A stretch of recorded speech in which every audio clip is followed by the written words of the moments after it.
to the daycare. Welcome to the daycare. Welcome to the daycare. Welcome to the daycare. Stay away from cities with dyke mayors. They spray the pipes major. Don't play with your life, player. Or shake the dice, player. But if you got a quota, then stay away from toddlers. These bitches are fight promoters. Welcome to the daycare. Welcome to the daycare. Welcome to the daycare. Welcome to the daycare. Train your toddler. Please train your toddler. Whippings, timeouts, take her allowance. Cause else she will destroy your life if you allow it. Fucking, I'm tired of rapping. Yo, low, bring in the choir. Welcome to the daycare. Welcome to the daycare. Welcome to the daycare. Welcome to the daycare.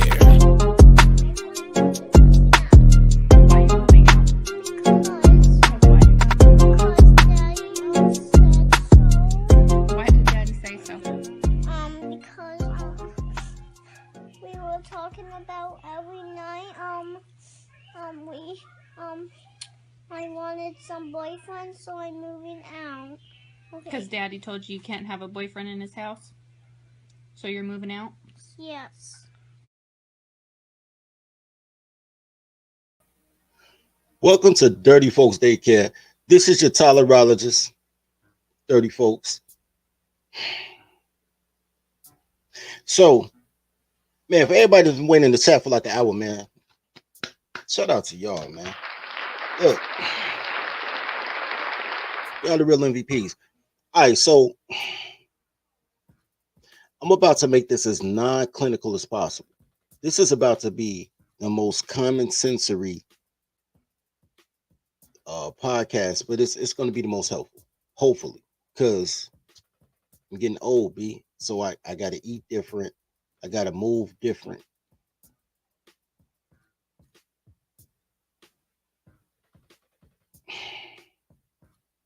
I always thought that being a vegan was silly, right? Because we're omnivores. But I understand. Plus, tofu is horrible. Have you ever tasted tofu? It's nasty as shit, B. So,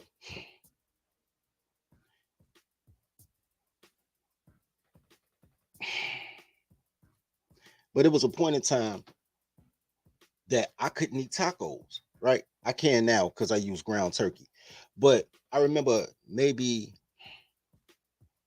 it's had to be 8 or 10 years ago, somewhere between 2012 and 2014. I'm at home. I got ground beef. I'm rolling it. I'm making a hamburger, you know, old school style. I'm rolling my hamburger, throw it on the skillet, and it's cooking. And as it's cooking, it's turning gray. And it's like some type of white, like stuff coming out. And I'm looking at it. And I remember making a Facebook post about it. That's how I know it's like 8 or 10 years ago. Because I remember my homegirl Rhonda called me after she saw the post. And I'm like, yo, my ground beef ain't bleeding. Like, I remember blood being in my ground beef as a kid. Like, why? It's not bleeding. And I made my burger. And I hooked it up. I had toasted my little bread. I had no buns. I toasted my little bread, put my mayonnaise, mustard, lettuce on it, all that. And I took one bite and spit it out and threw away the sandwich. I don't even know what I ate that night. Probably peanut butter or something. Anyway, and I was like, I can't even eat it. Like, I can't digest it. So, but all I kept remembering was my ground beef wasn't bleeding. So I started going through the different grades of ground beef. This is my own personal, because food is love and I love me. So I love food. So I'm going through the process. I went from 75% ground to 80 to 90. I'm like, I'm still spinning it out. I'm like, I can't even eat this shit. So then I had a food processor, like a meat grinder. So then I started buying steaks and grinding the steak, and then I could eat it. But then I didn't like it as a hamburger. I'd rather grill a steak, right? And that's another thing. I can only eat grilled steak. I can't eat fried steak. You can't put a steak on stove for me. We got to go outside and light the charcoal for me to eat a steak, like a savage, right? Like just certain things I'm learning about my body. And then I was in damn, where did I go? I think it was one of them big Walmarts, like one of the big ones though, with the grocery in it. And that's when I saw the difference, right? So there were some steaks in there, the expensive ones that look like this, even though it's some shape as America. That's kind of cool. But it was just red meat, just red meat steaks. And then it was some other shit that was pinkish like this. And I'm like, yo, this is that bullshit. And I remember thinking in real time, like, how many drugs did they pump into this piece of meat right here? Because this piece of meat looked almost white, it's so pink. But this piece of meat looks savage. You know what I'm saying? Look like nigga just put the murder game down.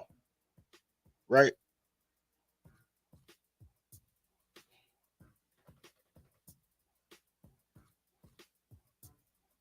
Then it came down to the chicken, right? Because I like chicken. I like chicken. But it got to a point that I was frying chicken and I couldn't be in the kitchen while I was frying it because I didn't like the smell of the grease. Right?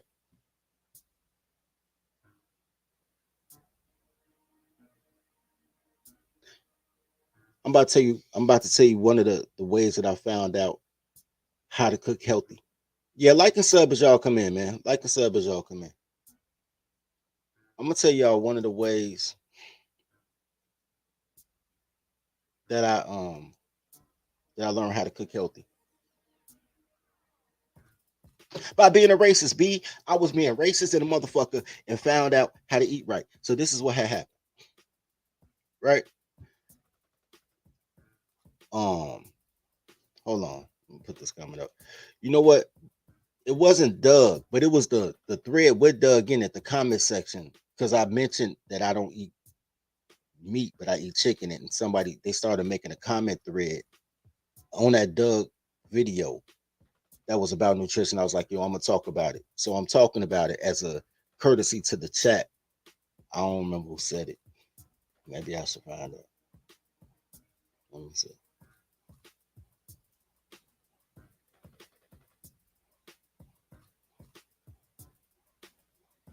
I think I go last week.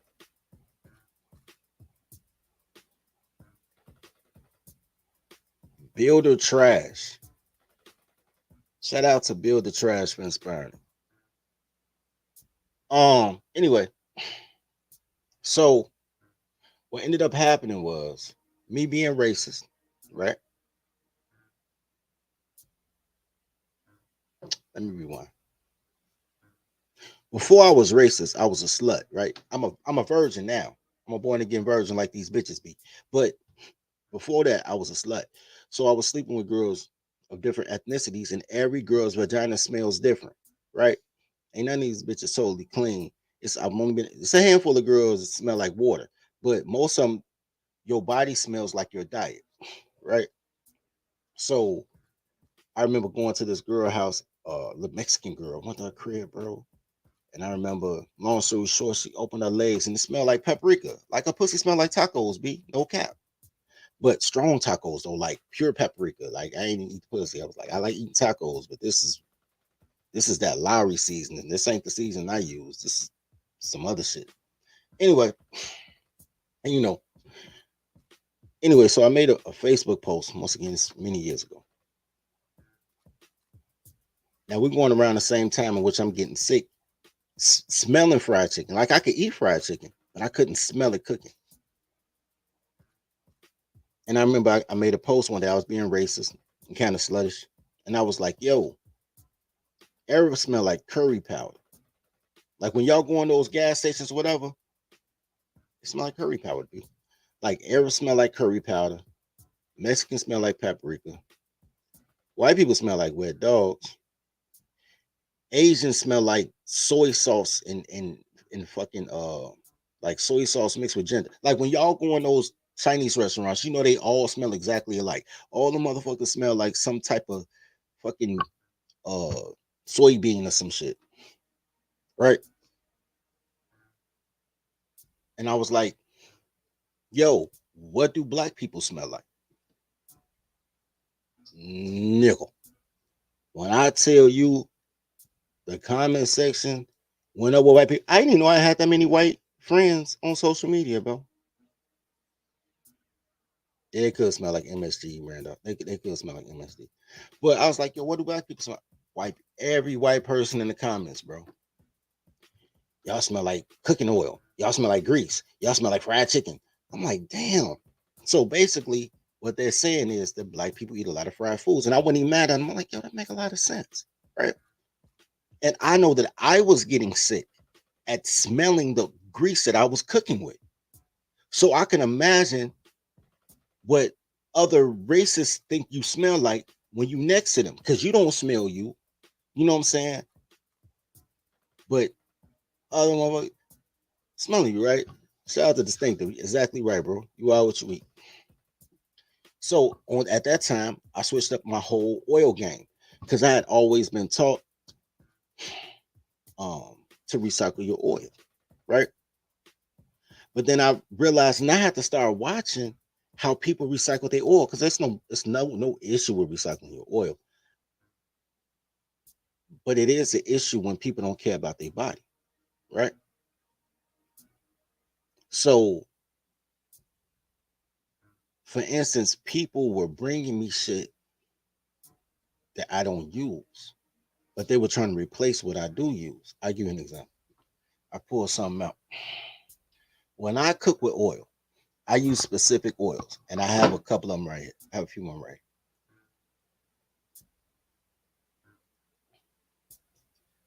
I use rapeseed oil,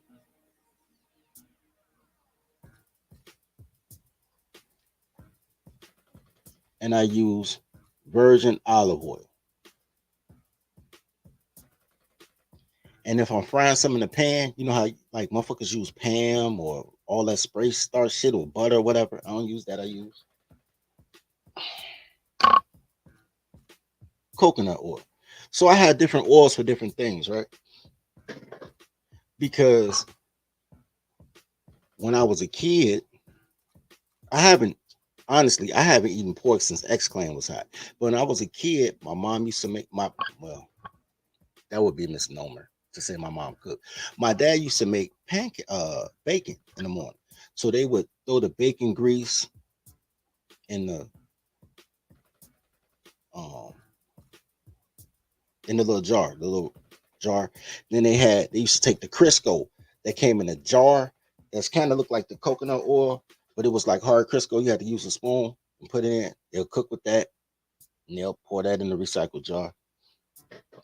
And then they'll use vegetable oil, but they'll use canola oil and they'll put that. So they was like oil is oil. And I'm like, oil, not oil. Like different consistencies, this shit floating at the top. Y'all ain't straining right. Oil ain't oil. So when I got my own spot, I started working with my own oils. My little cousins would come through and they'll be like, yo, they'll be like, man, well, I'm like, man, you don't use last of my shit. And they'll run, be on some cheap shit and go get cheap ass oil. Or they'll do some dumb shit like I don't eat pork. So they'll like use my oil to make pork chops and then strain my oil and put it back in to the thing. I'm like, yo, and now I'm frying food like I'm getting sick. Like, cause here's the thing. I don't not eat pork like for religious reasons. Pork and beef are two type of things that if you stop eating it, you can't really go back and eat it or you'll get sick. That's for beef and for pork, right? I don't know if it's also for chicken because I've never not eaten chicken because chicken is delicious. You should always eat chicken. But what inspired this video was that whoever I said it was left a comment about that and talking about we should go to buffalo meat. I think they said bison meat instead of ground beef. So I want to show you guys a video. This is a news clip. that they made a few years ago about how not to get a double chin. That's what this commercial, this news of now how not to get a double chin. They talking about the drugs in your beef, but I'm gonna talk about the steroids and all that shit that get these goofy ass bitches double chins, and while these 14-year-old girls got 25-year-old bodies. But let's check it out. Drugs in my food. Beef is randomly checked by federal inspectors. So we checked their records and found the U.S. Food and Drug Administration sent 8 warning letters to farms in Ohio and Kentucky in the last 15 months. And in every case, inspectors found potentially harmful drug residues likely to enter the food supply. Stephen Roach represents a national food safety. That's some bullshit. I don't care about drug residue. That ain't what I thought it was. I wanted to see them inject the pigs, inject the drugs in the cow. I want to see them put the drugs in the cow. There we go. I got it now, guys. Let's check it out. Fair use.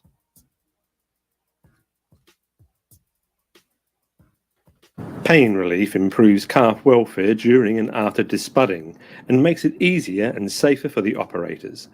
Using a long-acting non-steroidal anti-inflammatory drug together with a local anesthetic provides effective pain relief for calves. These drugs are only available on prescription from your vet. An assistant is required to catch and restrain the calves in the pen while administering the injections. The non-steroidal anti-inflammatory drug should be given at least 15 minutes before disbudding by injection under the skin of the neck. The drug provides effective pain relief for up to 24 hours after disbudding. To make sure you know which calves have been injected, each calf should be marked with a temporary stock marker before release. A nerve block is performed to numb the area around the horn buds by injecting local anesthetic on both sides of the head.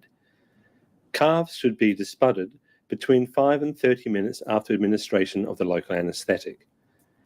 With the calf, the point is, guys, they be juicing up the meat, bro. So when they juice up the meat, a lot of times they do use steroids, even they talk about in Australia, because this is Australia. I want to show y'all that because it's very important, because they kept saying non-steroid because it's the daily Australia. But in America, they don't give a shit, nigga. They pumping your shit up with more steroids than Ben Johnson in the 2004 Olympics. They pumping up with all the steroids. So you end up with this meat because they want to make it bigger so they can make the biggest profit off of it. And it clots and it does all type of things. So it's stress meat. Like, and I learned this, Fat Boy, just really murder shit, because I like watching killers kill. And I was watching the show about hunters, and they were talking about how they got to kill the deer quick or the venison to be bad, because if the deer feels stress, it fucks up the meat. So they knock your ass out like you just dead. You don't even know you dead. It's crazy. I didn't know that was a law, that if you shoot a deer and the deer doesn't die, that you got to take it to a vet. That's crazy. Anyway, I guess you get to try again after the deer not, off the square again and shit. Anyway, so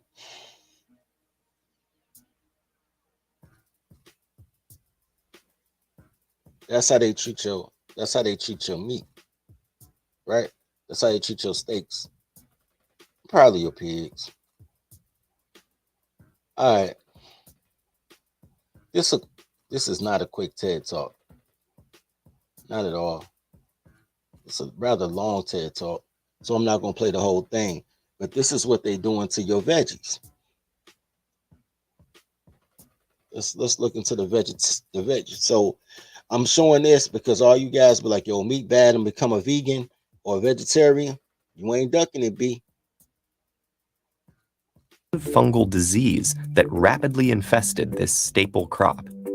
The effect was devastating. 1 million people died of famine, and over 1 million more were forced to leave Ireland. Nowadays, we avoid such agricultural catastrophes with the help of pesticides. Those are a range of man-made chemicals that control insects, unwanted weeds, funguses, rodents, and bacteria that may threaten our food supply. They've become an essential part of our food system. As populations have grown, monoculture, single crop farming, has helped us feed people efficiently, but it's also left our food vulnerable to extensive attack by pests. In turn, we've become more dependent on pesticides. Today, I want to say this real quick. Plus, I need to pause it so they don't flag me. So,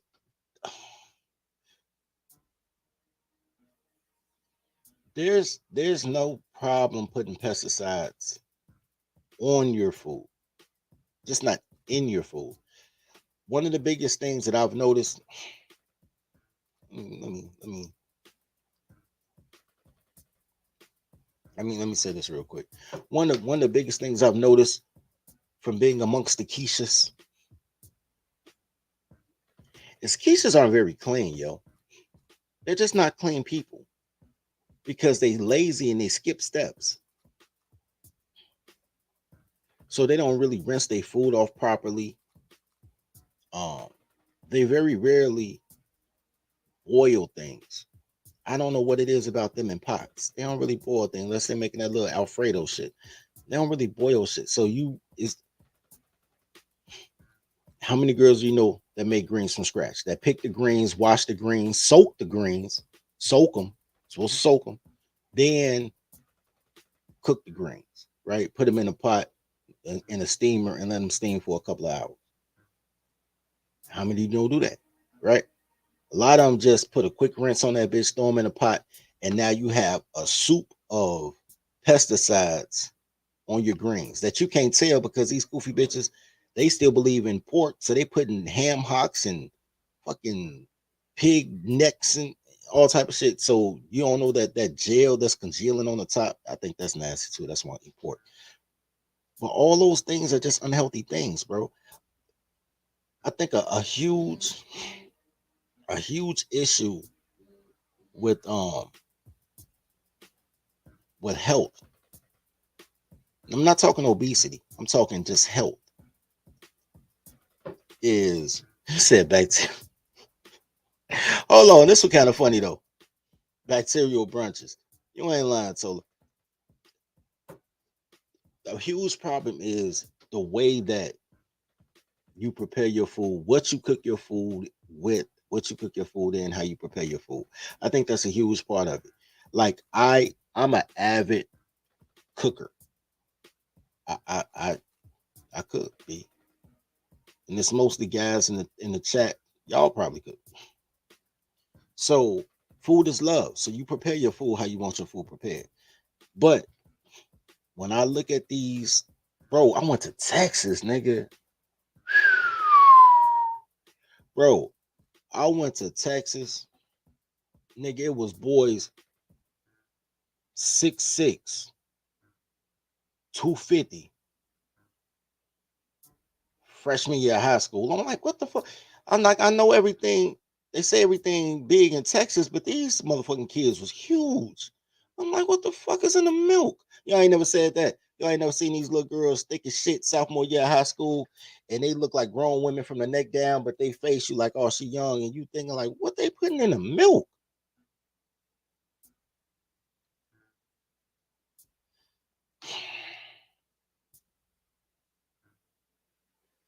Anyway, let's finish this out though.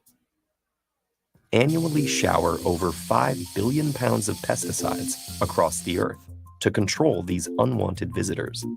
The battle against pests, especially insects, has marked agriculture's long history. Records from thousands of years ago suggest that humans actively burned some of their crops after harvest to rid them of pests.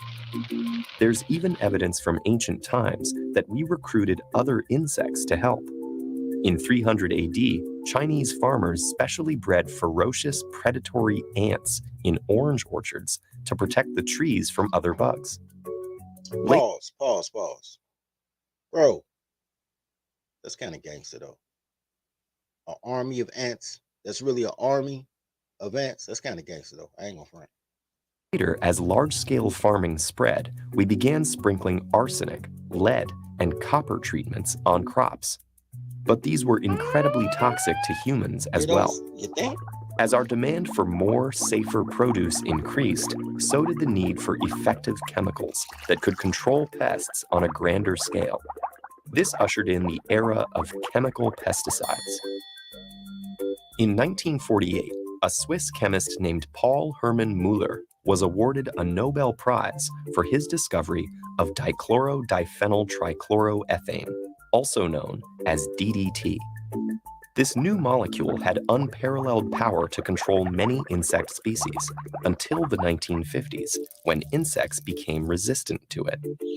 Worse, the chemical actually drove dramatic declines in bird populations, poisoned water sources, and was eventually found to cause long-term health problems in humans. Bros, I just want to say this real quick. Because everybody got to eat. Everybody got to eat, man. But I want y'all to understand that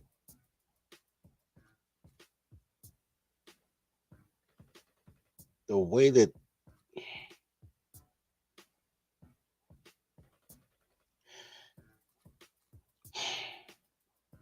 you know what they have an old phrase: you don't kill an ant with a sledgehammer,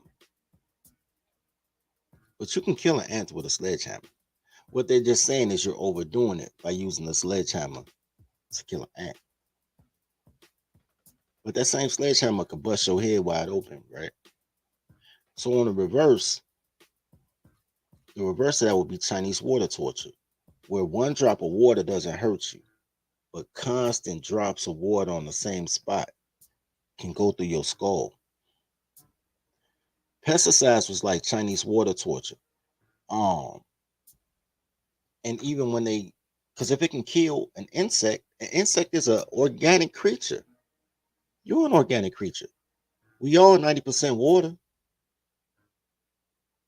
You feel what I'm saying? So the shit just gets bananas, bro.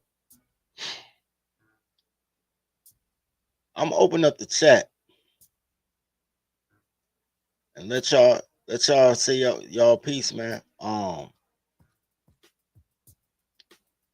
Let's take this quick break. Come back at it after mathematics. Dirty folks. Dirty folks. Dirty folks. No Toddler tales are crazy stories that could only happen to me. Each tale is endorsed by Toddlerology and the Marry Your Secretary courses. In a world where toddlers are only loyal to her employer, learn the skills needed to train your toddler to work at your relationship like she works at her job. There's courses for every level of your relationship status, including polygamy. Need support? Join scheduled study groups with other Toddlerology members. Click the link below. And now, back to today's story. Oh, snap. I didn't even send it. Glad I sent that. So,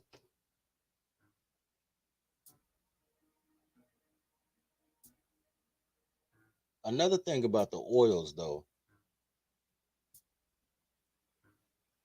is they clog your arteries. So when people start using fat back and using like animal fat as oil, that clog your arteries. When you use certain like canola oil, ironically enough, it don't really clog your arteries, but it comes out your pores, right? So if you start having acne and things like that, canola oil, man, you know what I'm saying? You just got to figure that out, man. You got to figure out what works for you. Babysitting fees at the bottom of the screen, man. $ Oak Summers. I want to show y'all a list of the pesticides that they use and what it does to your body, your physiology. I see you, Tola. Let me show them this real quick and I'm going to bring you in, bro. fact, I could bring you in now. That's cool. All right, pesticides that they use, right? They don't tell the ingredients. That's what I'm looking for, because I wanted to show y'all the ingredients that they use to fuck you up. It is insecticides, herbicides, rodenticides, and fungicides, right? All those are poisons of different magnitudes. And then you have other things that they don't consider pesticides, but they kind of are, like disinfectants, attractants, plant defoliants, swimming pool treatments, and plant growth regulators. Then they have a couple of they have the natural versions that they try to incorporate. So the whole thing, that most of the things that they bring on us to be a out, what's it, an external protection, doesn't do well internally, right? So like, there's nothing wrong with chlorine until you drink bleach. You feel what I'm saying? It's just crazy. Yo, Tola, you got your phone working, man?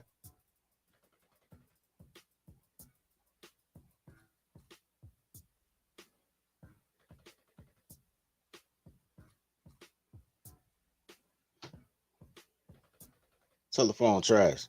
Trash ass telephone. We're gonna get Tola a hot second to try to get in while I pull up these cash apps. Pay your babysitting fees. $ Oak Summer. Let's take this quick break. I'm gonna read off the cash apps, and by then Tola phone to be right.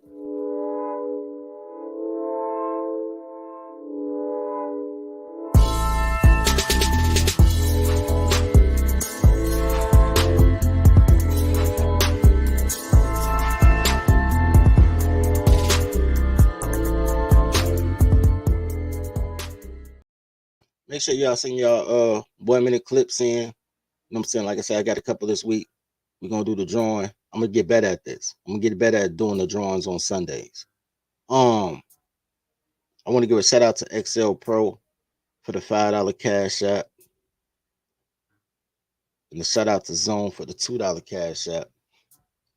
All right, so the thing that really a lot of you guys are saying in the chat, and I agree with, is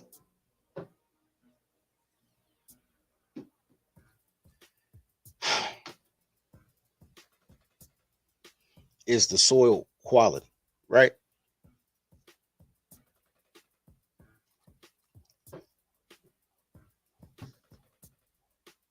The thing about soil is it's supposed to rotate it. There was a time that Kansas and Oklahoma, especially those two, used to have these horrible, they used to call it the Dust Belt, because you used to have this horrible dust.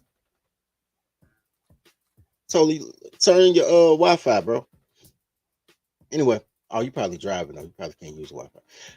Anyway, so then they found out it's because they weren't rotating the soil, right? So they were using the same soil for the same crops all the time, trying to maximize growth, maximize their yield so they can get a maximum profit. But they didn't rotate with root vegetables to that's what I'm looking for. I wasn't gonna say re-nutrient, but that's not a word. It's not a word. Fuck it though, I'm black though. Black people just make up shit. Re-nutrient your ground. Potatoes, sweet potatoes especially, beans. There's a lot, whatever vegetables grow underground normally help you get the constitution of your soil back and help put back nutrients. But the population is at such a size that, trying to feed the world. Let's see, we're gonna work this out. Let's see if this work out. Tola. Can you hear me now? Oh, look at him. Look at the cut. Hey, you got a haircut. Your hair. Can you hear me now? We can hear you, Tola. You can't hear me now? We can hear you. Nigga hair pointy as shit. All right. Bullet Hold hair. on, let me shut off the YouTube because I'm echoing. Hey, Bullethead Tola, what's going on, man? Hey, he tried to cut out you too, then froze itself.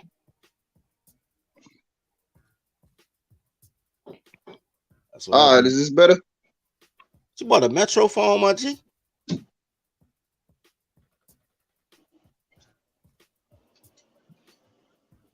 Solar with the Metro phone.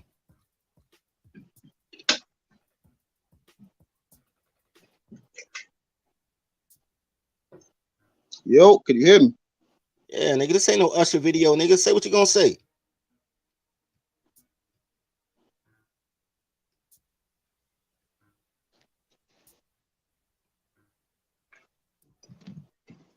We can Hello? hear you. Hey, chat, tell this nigga we can hear him, man. Let it burn video walking ass nigga. Let it burn, let it burn. Look, anyway.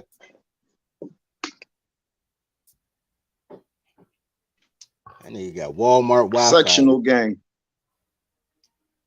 Walmart Wi-Fi. He got swap meet Wi-Fi.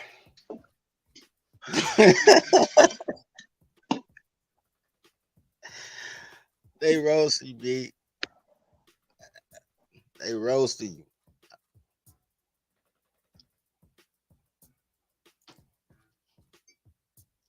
Oh shit.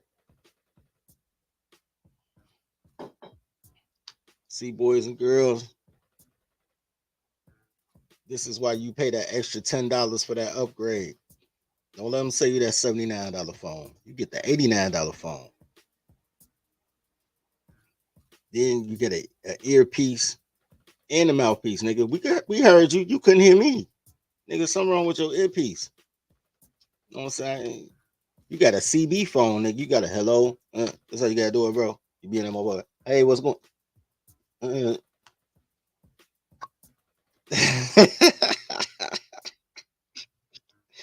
when shit work on your phone and set the camera, nigga. Anyway. Whew. Let me quit roses. Shout out to Tola, man. I just fucking with you, man. Get your Wi-Fi right, bro. No, get your Wi-Fi right, bro. You all right. I want to show y'all something else real quick. Damn, Tola, they say your phone 20 years old, nigga. Say your phone legal, nigga. Motherfucker vote. Damn, they buy liquor. That's crazy. I ain't say it, though. I ain't doing the gossip.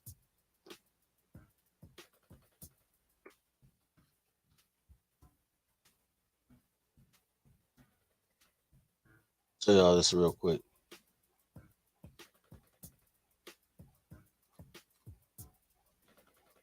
I had it pulled up, but they just gave me a listing.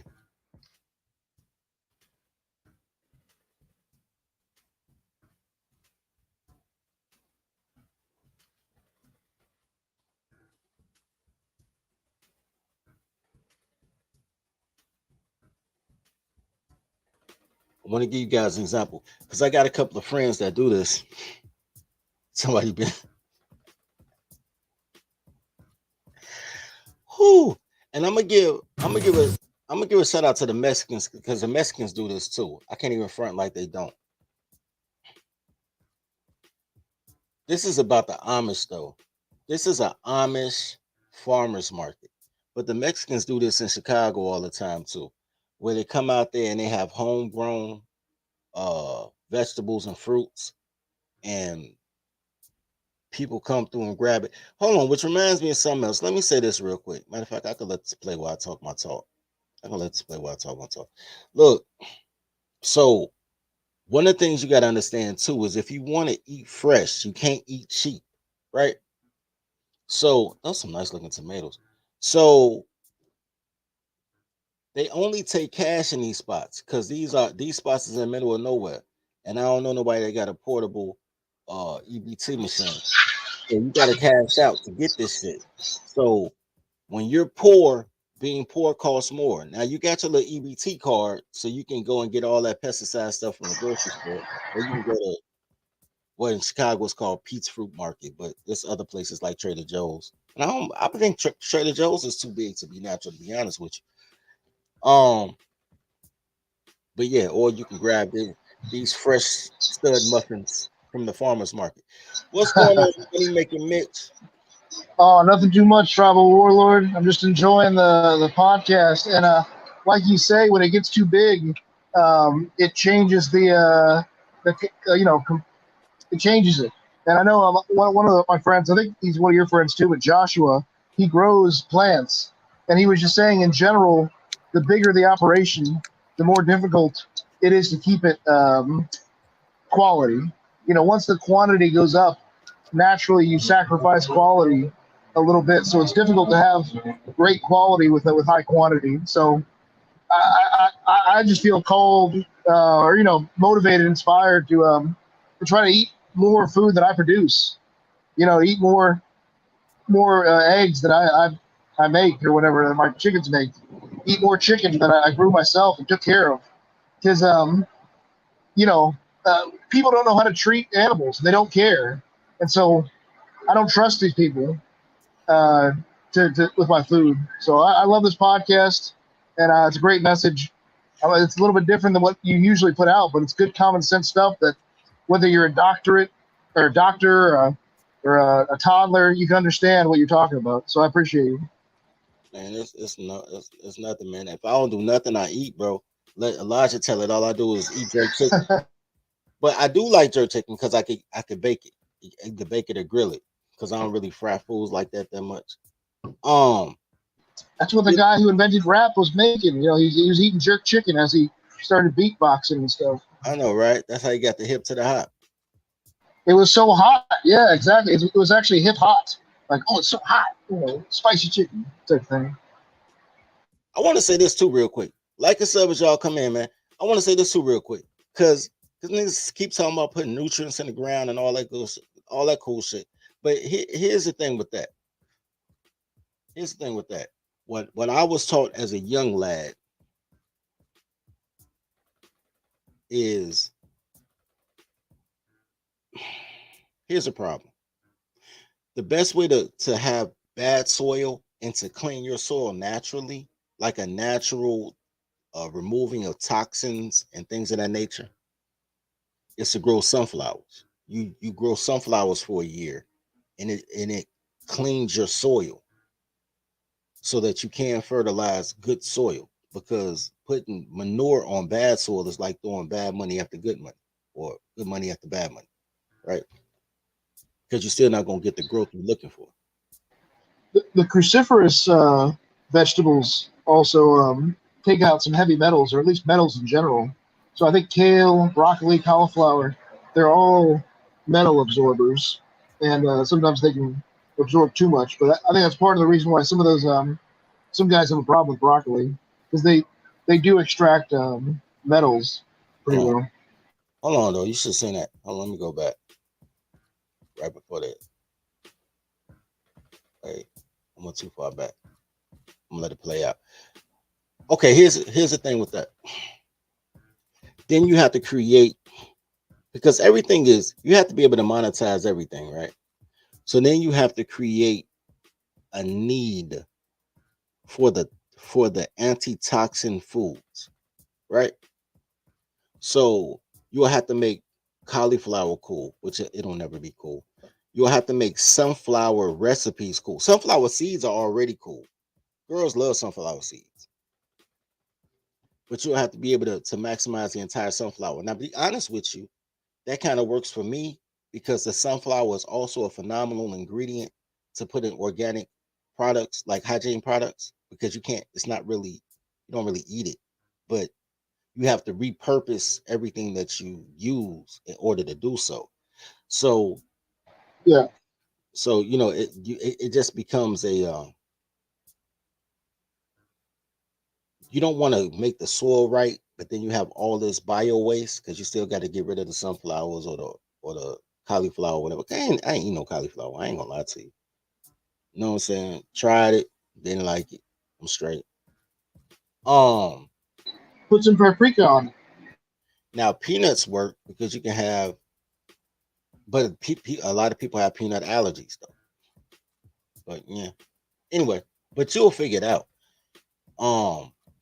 These are the things I think about because we got to set up a greenhouse. Because if I'm be in the middle of nowhere, I'm gonna show you. Hold on, let me see if I can show y'all. Show y'all where I would like my new home to be. Hold on, I lost money making mix. Like to show y'all where I would like my new home to be.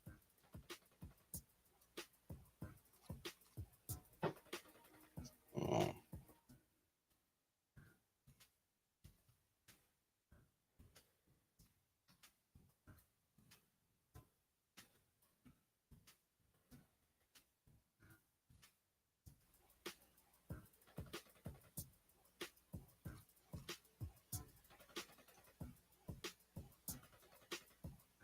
I didn't have this up already, although I shouldn't have because I didn't think I was going to talk about this. Um,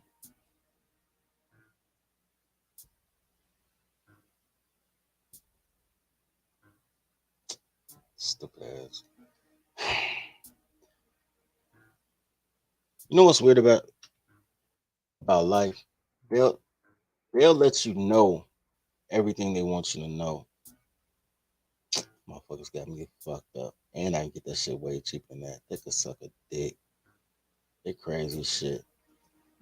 I'm gonna get it way cheaper than what they talking about. But I'm gonna show you a picture. This is where I would like to live, gentlemen. Not this particular place, but something similar to it. I Oh want wow. I want to be in the middle of no motherfucking where, so I could see everybody coming and going. Air that bitch out. Have my little militia. You know what I'm saying? But because of that, there's actually areas that's aerated. You know what I'm saying? The aerated areas are where I'll be at. So we have some type of not agriculture. What's the name of the word? Got to get the water out there, and then we just set up greenhouses. Irrigation. Thank you, man. Had to set up irrigation, and we just set up greenhouses. They got prefab greenhouses. Just buy a bunch of greenhouses and have enough food for surplus. So you can can stuff for the. Ain't really no winter. This is a picture of New Mexico. Ain't no winter in New Mexico. It's just a bunch of dirt. But it is what it is. What's going on, Zon? How you feeling, baby? What up, OG? Dirty folk, man. Hey, great subject, man. Way to keep the show diversified. You know what I'm saying? This is important information that the guys need to know. You know what I'm saying? Because a lot of times, we be so in the grind, in the hustle. You know what I'm saying? And trying to catch up on sleep and worried about other things. But a lot of times we don't really stop to focus on something simple like nutrition. You know, we just always on the go. We just always getting McDonald's or whatever we can get, you know. So and I just want to what I do want to mention too is like so both of my grandparents are still around, and like I got to see like when they were in their 60s, I believe, like when I was still a youngster, staying with them. Like they actually had a small garden in their backyard, so I actually got to see them, you know, grow plants and uh get out in the backyard like early in the morning on the weekends, and they had a big ass pear tree in the backyard, and it was just a blessing to be able to see something like that, because a lot of people, they ain't never get to see nothing like that. You know what I mean? They ain't like, well, what's funny, man? Why you laughing? Why you Okay, laughing? I'm laughing because when I was growing up, my parents had a garden in the backyard, and I was just laughing because like it was your grandparents and it was their passion, and you got to watch it, and he was like, it was beautiful, and I'm thinking like my parents had in the backyard, which means I had in the backyard because I had to do all the goddamn work. They're like, you're the young buck. That's why I won't garden now, motherfuckers. I'm scarred for life. go, go ahead, man. Nah, man, I'm just saying because like it's something that I have, because shoot, my grandfather is what, like 98, and like he's been in and out of the hospital battling heart problems like for the last 5 years or so. And it seemed like he just keep coming home. He just keep coming home stronger than ever. Like he just keep making it. And like I'm gonna have to testify to like the nutrition that like they really take care of their bodies. You know what I'm saying? And they come from Trinidad, so like they naturally the culture is different. You know what I'm saying? Like they naturally come from a culture where you didn't have the luxury of going to all of the places that you have now. So you had to do all of that stuff that you was just showing in the video, like with the food and stuff like that. You know what I'm saying? Like they had to put it into work to make sure they eat right. It wouldn't be a show if we ain't talk about toddlers. So the reason you got all this shit is because of toddlers, right? Break it down. All right. So once upon a time, going out to eat was a luxury, right? Especially if you went to a family style restaurant. Mom, pop, 2 or 3 kids. You got to feed 5 people. You got a budget for that. You know what I'm saying? It's not like it's super expensive, but you still got a budget for that, right? Right. So you're still looking at $50-$60 because everything $10. You know what I'm saying? 5 people, $10 for pancakes or whatever, right? Yeah.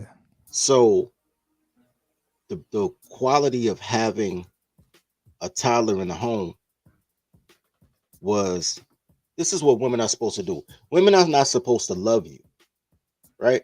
And you're not supposed to pay them so she can have an orgasm. That's dumb.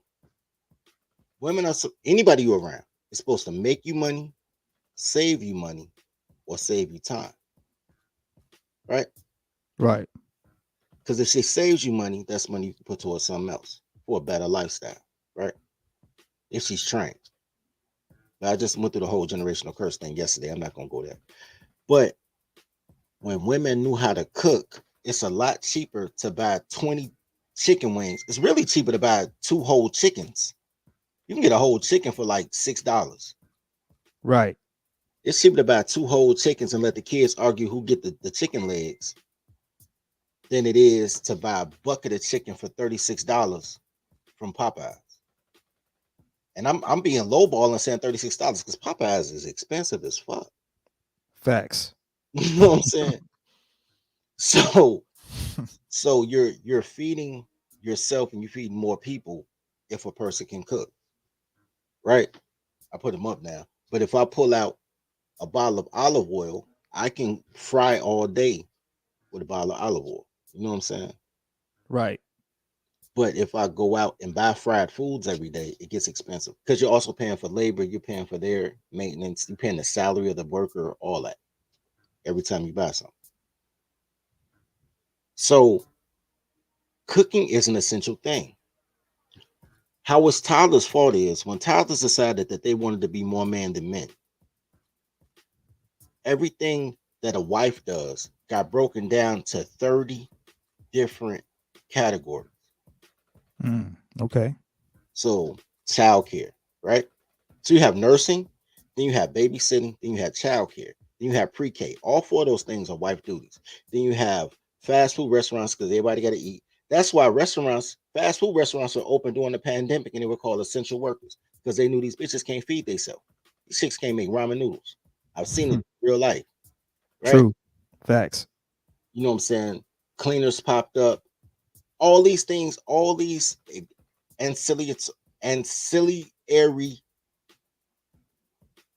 things came up because girls didn't want to stay in the house. So now somebody else has to do everything that a woman would do for 4 hours of her day. Because girls don't never work more than 4 hours. Even if they get paid for 8, they don't work more than 4 hours. So the 4 hours a day she would have spent, like I got one of my guys, he came home from jail, made his first 10,000 cleaning people's houses. Right. Wife shit. Vacuum. That's crazy. That's crazy that you say, like, what just popped up in my brain when you were saying everything you were saying. So basically, what society, and that's deep, man. What society does is because women are the number one consumers, right? So basically, what society does is they pay attention to the toddlers' habits, and when they find that the toddlers are not doing what they're supposed to do, they basically capitalize off of the opportunity, Right. and make that like a new revenue stream in society. Create an Basically. industry. For all these girls that say they CNAs, being a CNA is 20 years old, 30 at the most. What a CNA is when you actually have parents that gave a fuck about you. It's the George Lopez thing. I put my mother in the basement, or I put my dad in the attic or the garage. I'm gonna take care of my parents because they took care of me. Now you need CNAs to look after other people's parents because these such horrible fucking parents that the kids don't want to be bothered with. That's, I feel that. All these your mama black. All these industries Facts. popped up because toddlers became horrible people. Actually, that's not true. Because men stopped training their toddlers. Because men allow toddlers to toddle. So the more freedom Right. that you give your toddler, and the more that you try to simp and force a man that's training his toddler, the wilder toddlers go and the less toddlers want to do. If you have a child,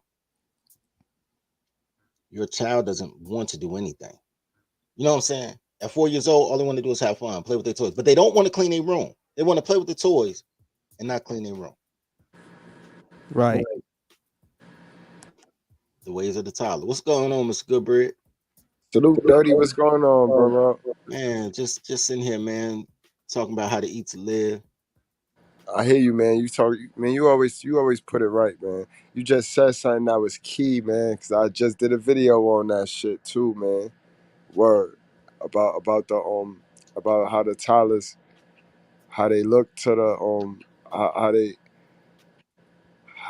about the hell of a mothers rather, how they spend all of this time capping and crab legging about how they raised their kid when they really didn't raise their kid. They maintained their kid. And it's a big difference in that. And this is why when the kids get older and they get older, they look to CNAs to take care of them because they didn't instill those teachings into the kid to where the kid could get older. And you know what I mean? You know, they love that saying, you know what I mean, honor thy mother and thy father.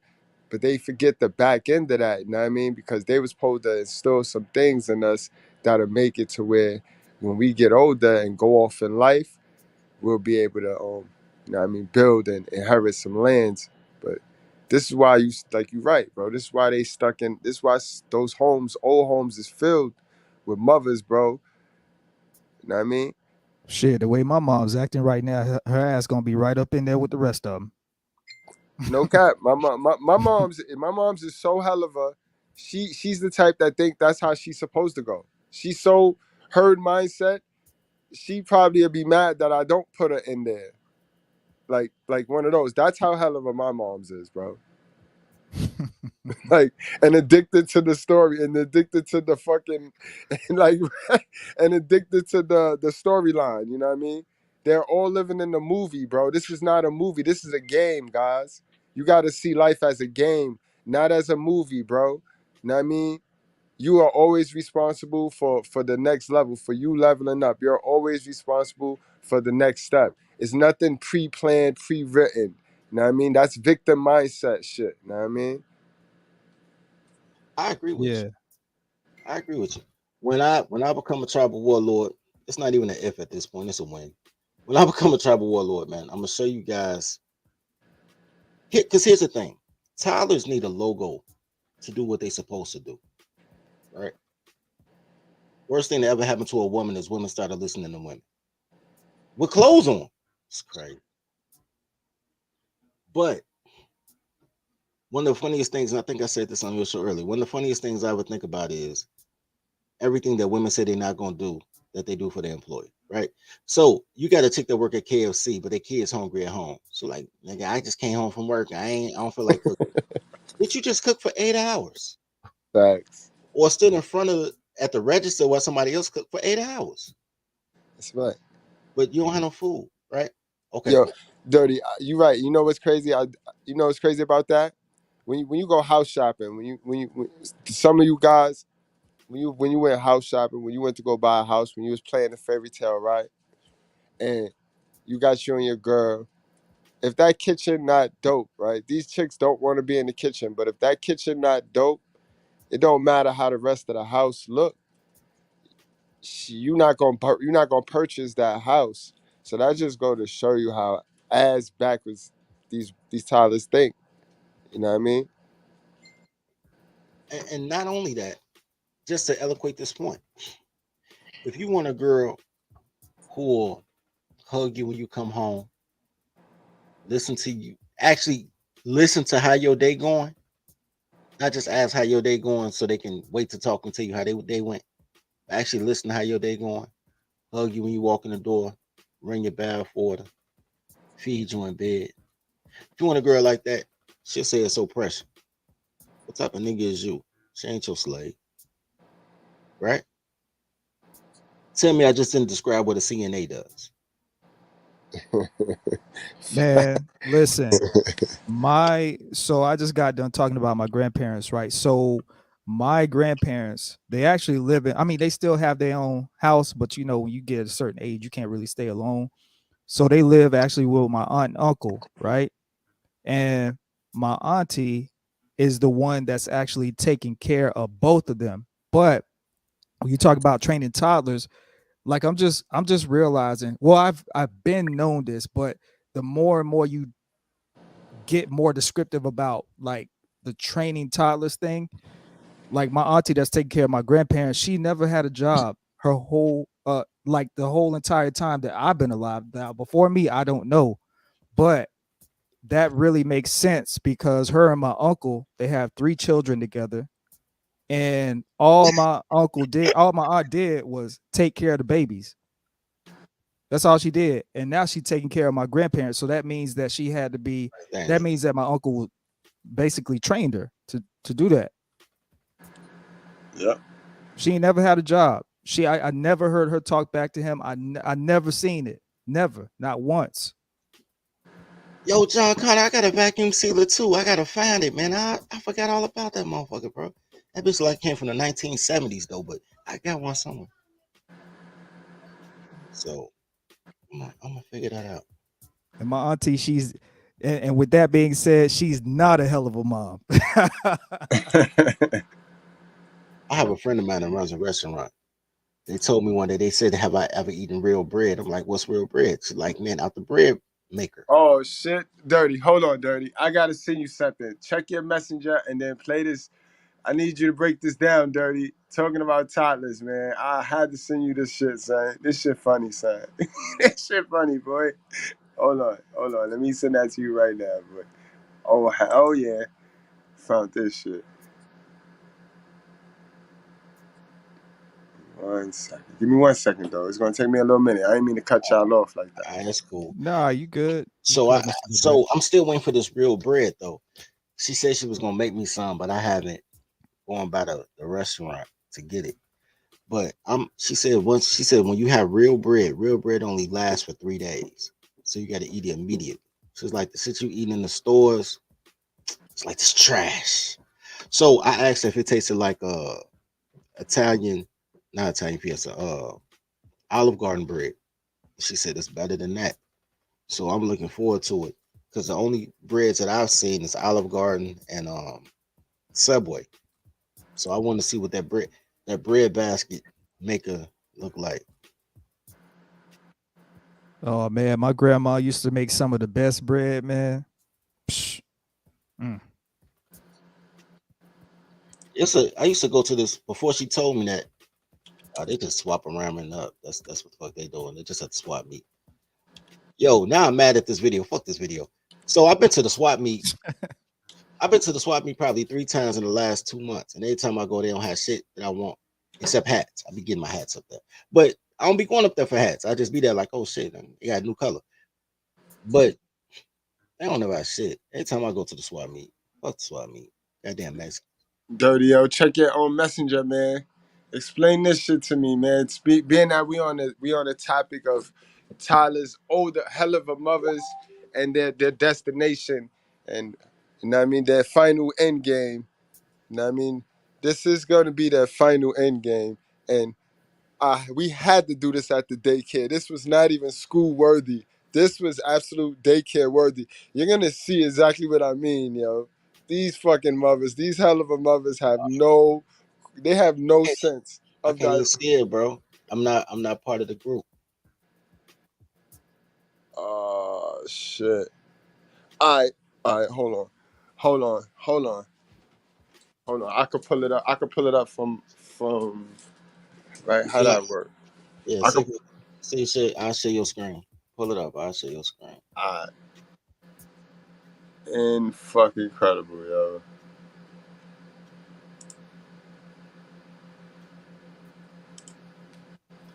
You know what? I'm a big proponent of all equipment, bro. Like I say all the time, man, money is just used in exchange for goods and services, man. So if you spend money on a vacuum sealer and that vacuum sealer saves you time and money in the long run, it was a great investment, man. I'm all about tools, bro. All about tools. Every trade that I'm in, I buy the tools in order to be proficient at my trade. Right. My next thing gonna be being a chicken farmer, and a slave owner. Um, I'm just playing on slave owner. Well, maybe because slavery only supposed to last like 7 years. Give me 7 to 10 years for free labor, then I'll put you on, make you a boss, teach you how to train slaves. Yo, Dirty, I'm lost. I don't know how to. I don't know, man. Fuck it, man. You I gotta, don't know how to. Like, what I gotta do? you Cause, on StreamYard, you should be able to. but yeah, I'm on the stream y'all through my phone. I got the shit Oh, pulled up through the computer. hold on, let me see So, something. so send me the matter of fact. Send me the link. Send me the stream y'all link to this to my Facebook to my messenger, and then I could do that. Then I could do it. All right, let's do it like that. I got you. I ain't said nothing. This shit, this is you can't. There we go. All right, I got that.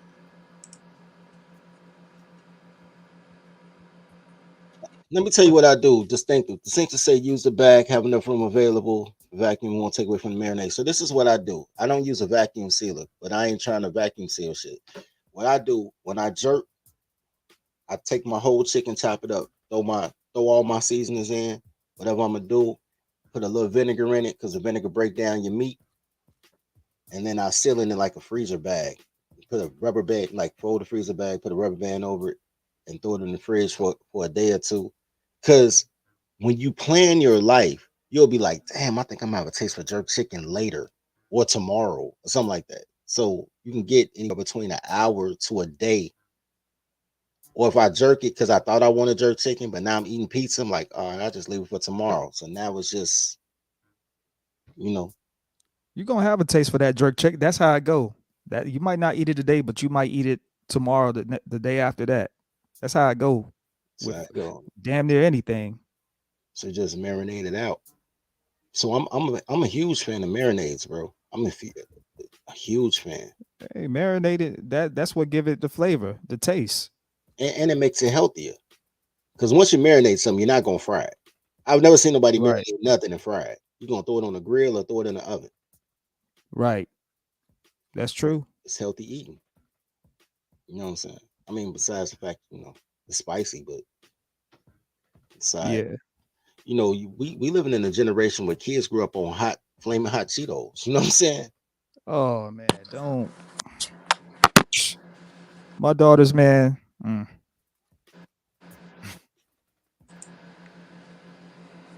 That's their Yep. go-to.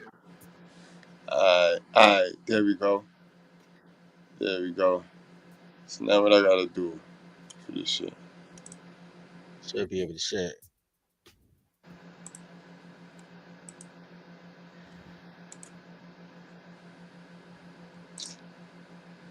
So yeah, so Professor, I got friends. I got two friends actually. My boy Edward he called himself Eduardo. That's not it. Well, his name Edward, but he Eduardo now because now he's Eduardo Bay.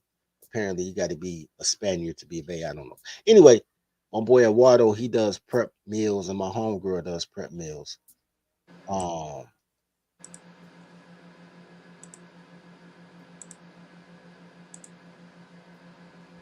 There we go. You got it right that time. All right, let's check this out, bro. Hold on. Let me make this shit bigger. How do I make this shit bigger? Hold on. Pause. just clicking it in. There we go. Oh. Beat you? She can't beat you. We ain't.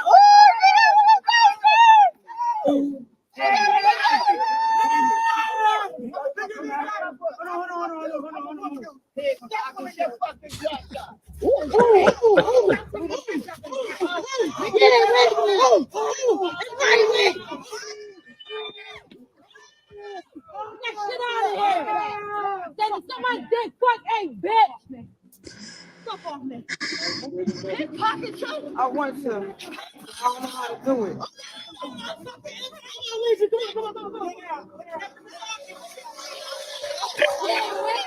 Yeah, we kill.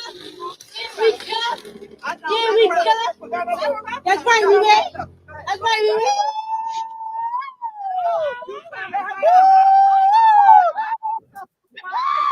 She can't beat you with. Wait. Title's going title. Tyler's gonna talk, man. First of all, she's wearing a diaper. I think that's funny. That's why I had to bring it to. I had to take a second look when it first came. I'm like, is that a motherfucking diaper? She's wearing a diaper. That's hilarious.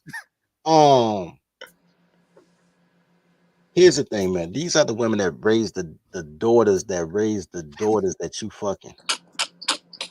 She said, I ain't gonna have time to pee during the fight. Gotta go in the diaper. That's your big mamas. She knocked the shit out of her. She knocked the shit out.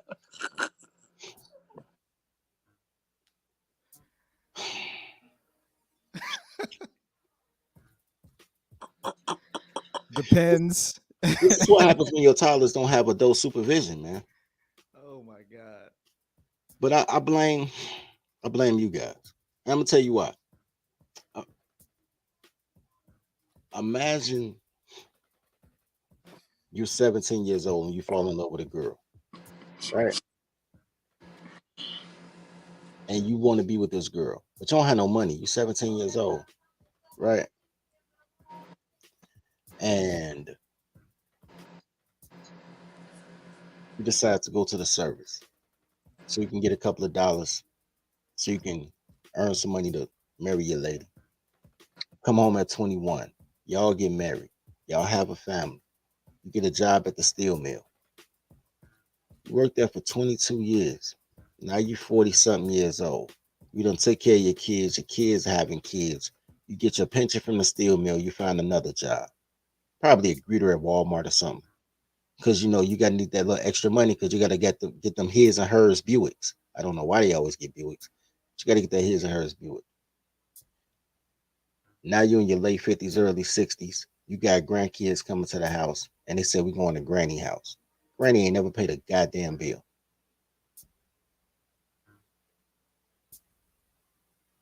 This is how you marginalize the men in your community. So women think it's cool to marginalize the men in their community. So once you marginalize the men, they don't have any supervisors. So now they 60-something years old in the pens fighting some bitch that's dressed like some type of goddamn cartoon supervillain in the middle of the street. The only thing that I'm thankful for is they were too old to end up naked. Oh man, that would have been disastrous if one of them old saggy titties came out. Facts though. Y'all know the deal, man. It ain't no girl fight if they don't end up naked in the middle of the street. Clean up on aisle 10, motherfucker. Clean this shit up quick. Yeah. Nobody want to see that. And you guys, you gotta understand too, fellas. When y'all dealing with women, look to their moms. Be the apple don't fall too far from the tree. You know what I mean? And I'm talking the physical and the mental. You know what I mean? That's how the girl you with gonna age, or the girl you chasing gonna age. You know what I mean?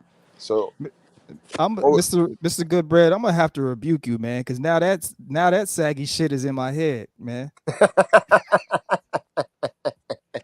They say images are powerful, and images is what controls the mind.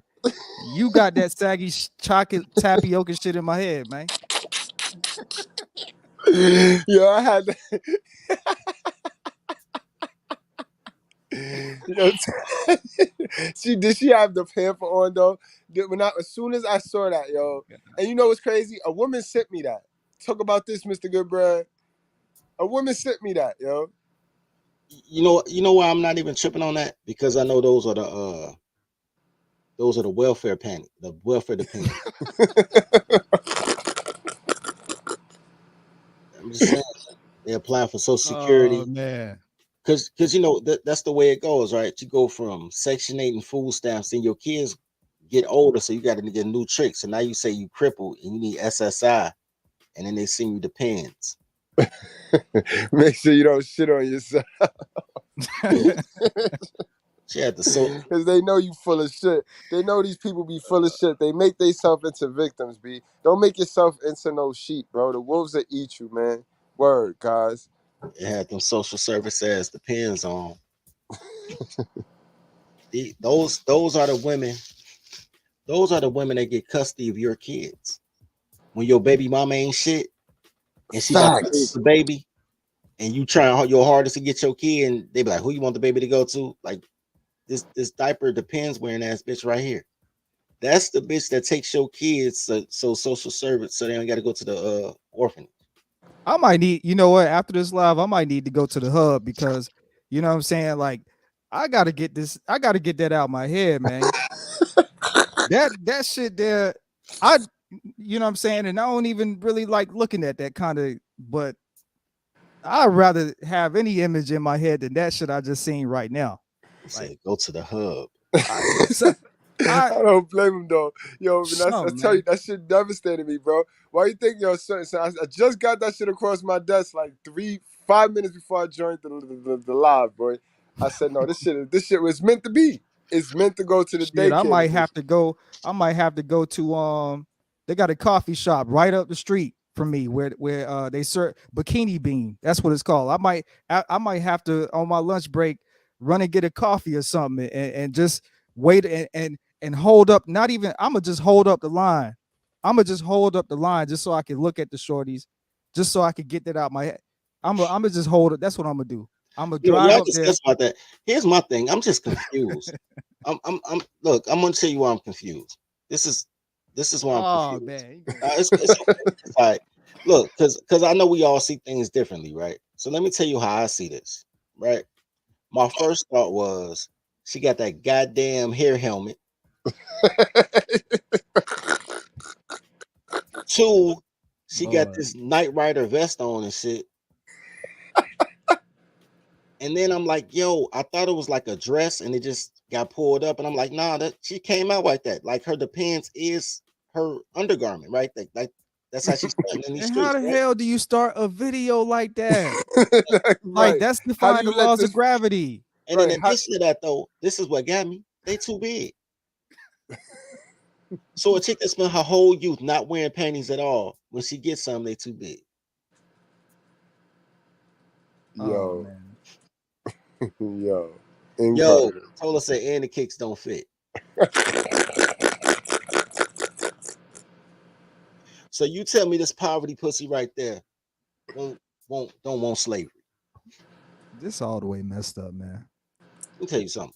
You know what an old hoe is? An old hoe is a young hoe with some mileage. Look. True.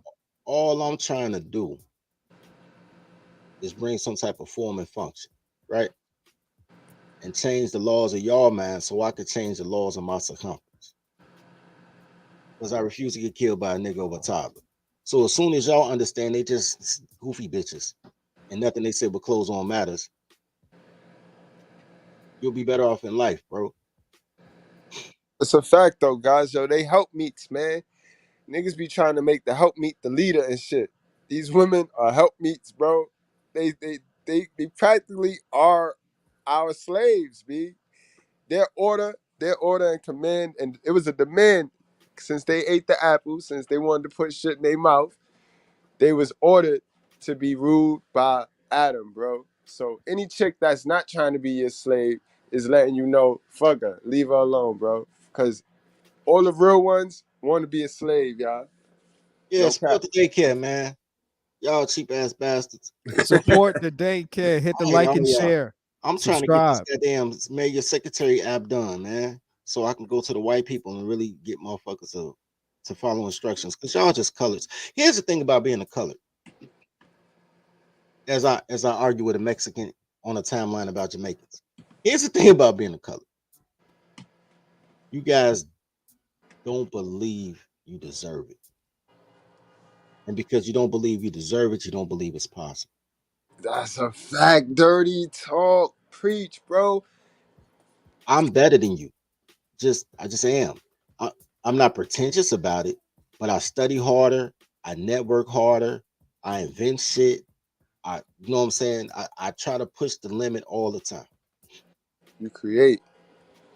So I'm better than you. But unless I'm not better than you, and then I let you take the lead. Because I ain't great at everything. I can't drive a stick. So if I get in a goddamn semi truck and you a truck driver, you better than me. I'm gonna be in the passenger seat. You feel what I'm saying? Facts. Right. That's how life works. Form and function when you try, right? What y'all don't understand that everybody goes off that logo and y'all go off a crayon. Right? Give you a perfect example. I say American blacks created hip hop. It'll be motherfuckers that argue Jamaicans created hip hop. Number one, because they don't want to give American blacks no credit for shit. Number two, they'll be yelling Cool Herc or African Bambaataa, who were born in America. Their culture is American. They Bronx ass niggas, Queensbridge ass niggas. So whatever they do is New York shit, because they New York niggas. Yep. Yep. If I was Italian, but I was born in Chicago and never saw Italy, whatever I create is American. It's not Right. Italian. I've never been there. Right. Yep. I don't even know the language. You feel what I'm saying? True. The way that people try to marginalize you and give credit to other people. But my whole problem was, I say, if you can define Jamaican from black, then you know Jamaicans aren't blacks. They're Jamaicans. So you accept a rebrand regardless of color. You understand what I'm saying? Right. So when I say tribe up and rebrand, whatever the fuck we do, that's what it is. That's like pretty much if I was to tell you, yo, look, you're a hell of a mother, that's not your real mother. And I give you proof that the person that raised you, that they got you worshiping, is not your real mother. You be ready to slap the shit out that woman that you passionately love and who programmed you hell of her.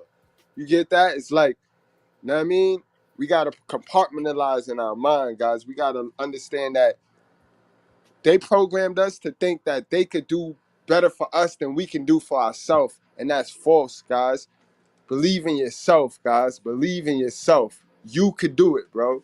You don't need nobody help. You don't need no woman. You know what I mean? You just need to be able to take in new information. That's it. Shout out Man, to you Roe for the you $10 right. cash app, by the way. You right about that, man. At the end of the day, man, I need this Marry Your Secretary app so bad so y'all guys can understand life. When you understand that everything that women do is everything that everybody does has a monetary value, has a point system value, then you'll be able to understand what you bring to a relationship and what you're receiving from a relationship.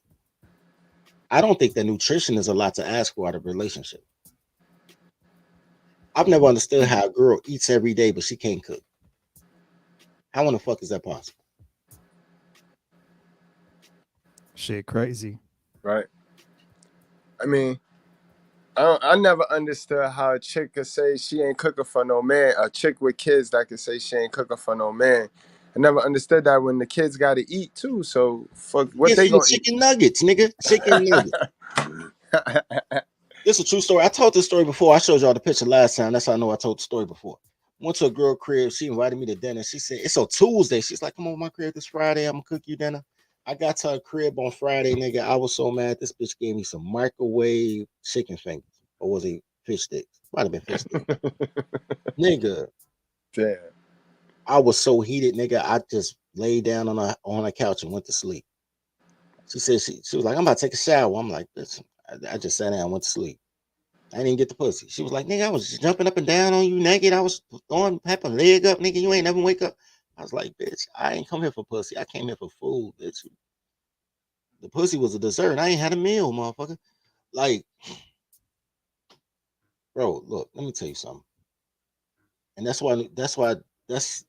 why I wanted to see the nutrition piece in the dirty folks type of way. Because everybody could tell you about what your caloric value is supposed to be, how to keep down your carbs, all that shit. You can listen to all that shit. Or you can listen to a motherfucker say, like, yo, bro, maybe you should just throw some chicken in the oven, man. Wash it off first, throw it in the oven. You'll be all right.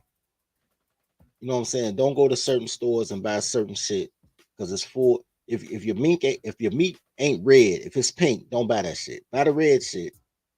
Don't buy the pink shit. Like simple common sense shit that'll take you put color coordinate. I call it color coordination cooking, right? You know what that means? Right.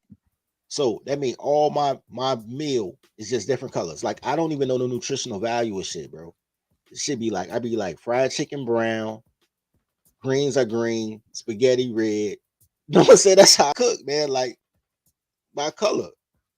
Right. And I mean that's kind of how you supposed to. It's crazy how like that's like those little things like that, you know, like this generation of kids, like this Gen Z, Alpha, and after that, like they're not gonna know anything about this. Like they don't, you know, those little nuances about what to look for with food. You know what I mean? Like, but that's why we got to have conversations like this, because you never know what youngster might be surfing on YouTube or surfing online, and they come across this conversation.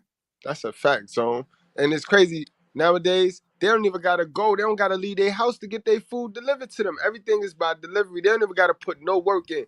We at least had to walk to McDonald's. You know what I mean, to get the garbage. We at least had to walk to get the garbage. We had to walk. You know what I mean, they don't even gotta walk. They don't even gotta move. They could sit right there and get the shit delivered to them. Right. You know what I mean? I don't have a problem with that. I got a problem with the delivery fee being more than the food, but I don't have. I don't have a. I don't have a You do got a problem with that shit, Dirty. You know that shit don't make sense. That shit's stupid. That shit is stupid ideology. And I mean, and it's not like I don't want to pay you for delivering the food, but I could have did that shit myself, skip the middleman. You paying double the middleman now. Now it's cool. We Yep. have normalized paying double the middleman to be lazy. You know what I mean? And that's That all it is. It just gives us an opportunity to not do exercise, not socialize, not in. Oh shit, he done switched phones with Tola. either that or a hell of a mother got him. You know the greatest thing about, because you know I didn't subscribe to the manosphere. Like I said, I ain't even really on YouTube until last year when Mr. Palmer told me to get on, right? But one of the things that I have appreciated in this last few months I've been on here is how Mr. Goodbread pushed the hell of a mother, right? Because it gave other men an opportunity to be like, I knew I wasn't crazy. Facts. Thank you, bro. You know what I'm saying? I look at like I told Palmer this on the phone one day. I said, man, I had a friend. We grew up together on the same block. And he hit me up, shit, nigga, 30 years later, 25 years later, to apologize to me. Because I used to beat him up every summer. Every summer I had to beat his ass. And me and him ain't never had no beef. His sister was so fucking reckless. And then his mama would be like, you gotta go out there and fight for your sister. Because she a professional fight promoter, nigga. Hey, the nuances to your stories, dirty folks. Hey, this shit. Yo, so my homie hit me up and he had to apologize, right? Because I used to beat his ass every summer.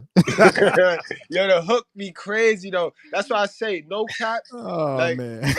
it's just truly special how we all form as one because we all do our thing differently. This brother's storytelling is epic, yo. Like the best storyteller.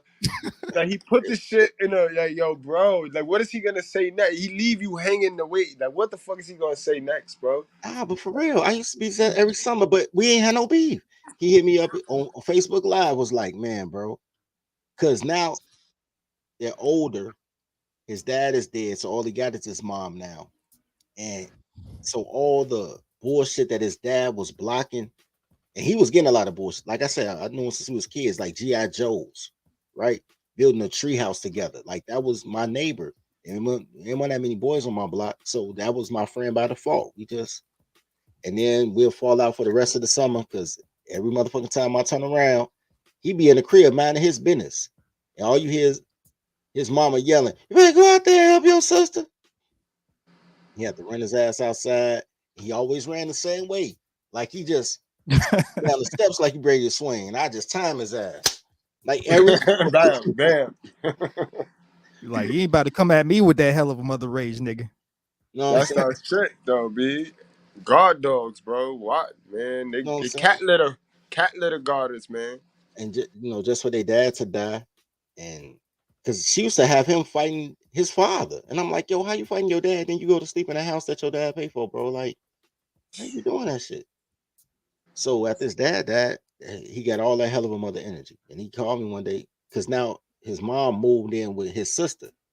So now they just both together blaming everything in life on him. You know what I'm saying? As always, that's the What story. it's yo, the hell of a mother energy is so that's so funny, man, because it's like with the one thing about the hell of a mothers, and they all have this in common. Even my daughter's mother, uh, it's like an uncontrollable rage. Like when they get upset and they want to yell and scream and beat the hell out of the kid, and it you know perpetuate that continuous cycle. And it's funny because like that's one of the reason that like my daughter still respects me to the utmost today because even when she was young, you know what I'm saying, them terrible twos and all of that, you know what I'm saying, pop that behind, you know what I'm saying, scold her, do whatever I got to do, but I'm teaching her a lesson. And when I'm doing it, I'm not even doing it out of anger. I'm doing it because I need you to learn this lesson. You know what I'm saying? With the hell of a mother's, it's like a continuous thing. It's like this continuous rage. It just doesn't stop. You know what I'm saying? It's uncontrollable. And you know what I'm saying? That's why men do make better fathers. Yeah, I mean better parents. Yes, I'm saying that because the hell of a mother thing is this. It's like in it. They let me hit them with a dirty folks line. They need to be stopped. They need to be stopped. They unstoppable though. Yo, and it's a fact. A hell of a mother, bro. A bitch that's stuck on stupid, bro. She's stuck on herself. And herself is dumb. That's a hell of a mother right there. It's a pride. It's a passionately ignorant pride thing with these hell of a mothers, bro. And you When, can't tell them they not hell of a. They think they do a hell of a good job too, but they don't. And it all centers around them competing with the father, which is that defy the God shit. You know what I mean? They backwards. No. Let me tell you what it is. I mean, it can be that too. Two things can be true. Right. This is what it is. The fathers didn't train a toddler. I That's can't true. I can't That's stress true too. enough. I cannot take them. You right, Dirty. I can't take away the man accountability. All men had to do was not get caught and Look, not bring home no babies from other, and not bring home diseases and now bring home babies. I don't know how they fucked that package up, bro. I don't know how the boomers fucked that deal up, bro. almost fucked it up. But because here's say they really fucked it up because they were taught free love, right? Number one, love ain't free. Love is duty, and duty costs, right? Duty costs you money, time, expertise, skill set, merit, sometimes your life. Duty costs. There is no free love because love is duty, right? But they were taught free love, which means free sex. And sex is free, and it should be forever. Like that in AOL. It should be free forever. But the problem is they never, first of all, they never trained them because they never vetted them. They just loved them. It was like, I love you. Let's get married. Have unprotected sex. Make little tax deductions, right? But you gotta train your toddler, or your toddler will be uncontrollable. And I grew up in the neighborhood, and we all had dads. And I can tell you that it was a lot of dads who didn't train their toddlers. You know what I'm saying? Because we used to meet up. Like we were kids and we just thought it was natural for our moms to be nuts. And we'll just meet up at 10 o'clock in the morning on a sunny summer day, like let's walk to the park and play basketball. Right? Because we ain't had to worry about getting raised or nothing, because we was out here figuring out life on our own. You know what I'm saying? But let's go out here and play basketball, and then you could tell the people who didn't want to go home. You could tell the people who had to go home. That's a fact, though, Dirty. That's a fact. The ones that didn't want to go home from the ones that I could if I wanted to. Right. It was a could if you wanted to. It was the got to come home because the street lights on. And it was the, man, I don't got nowhere to go. Sad. You know what I'm saying? So all those dynamics existed, but everybody still protected their mothers, because that's a man trait. Until you got to the boomers. Here's the thing, and this is my biggest pet peeve with boomers.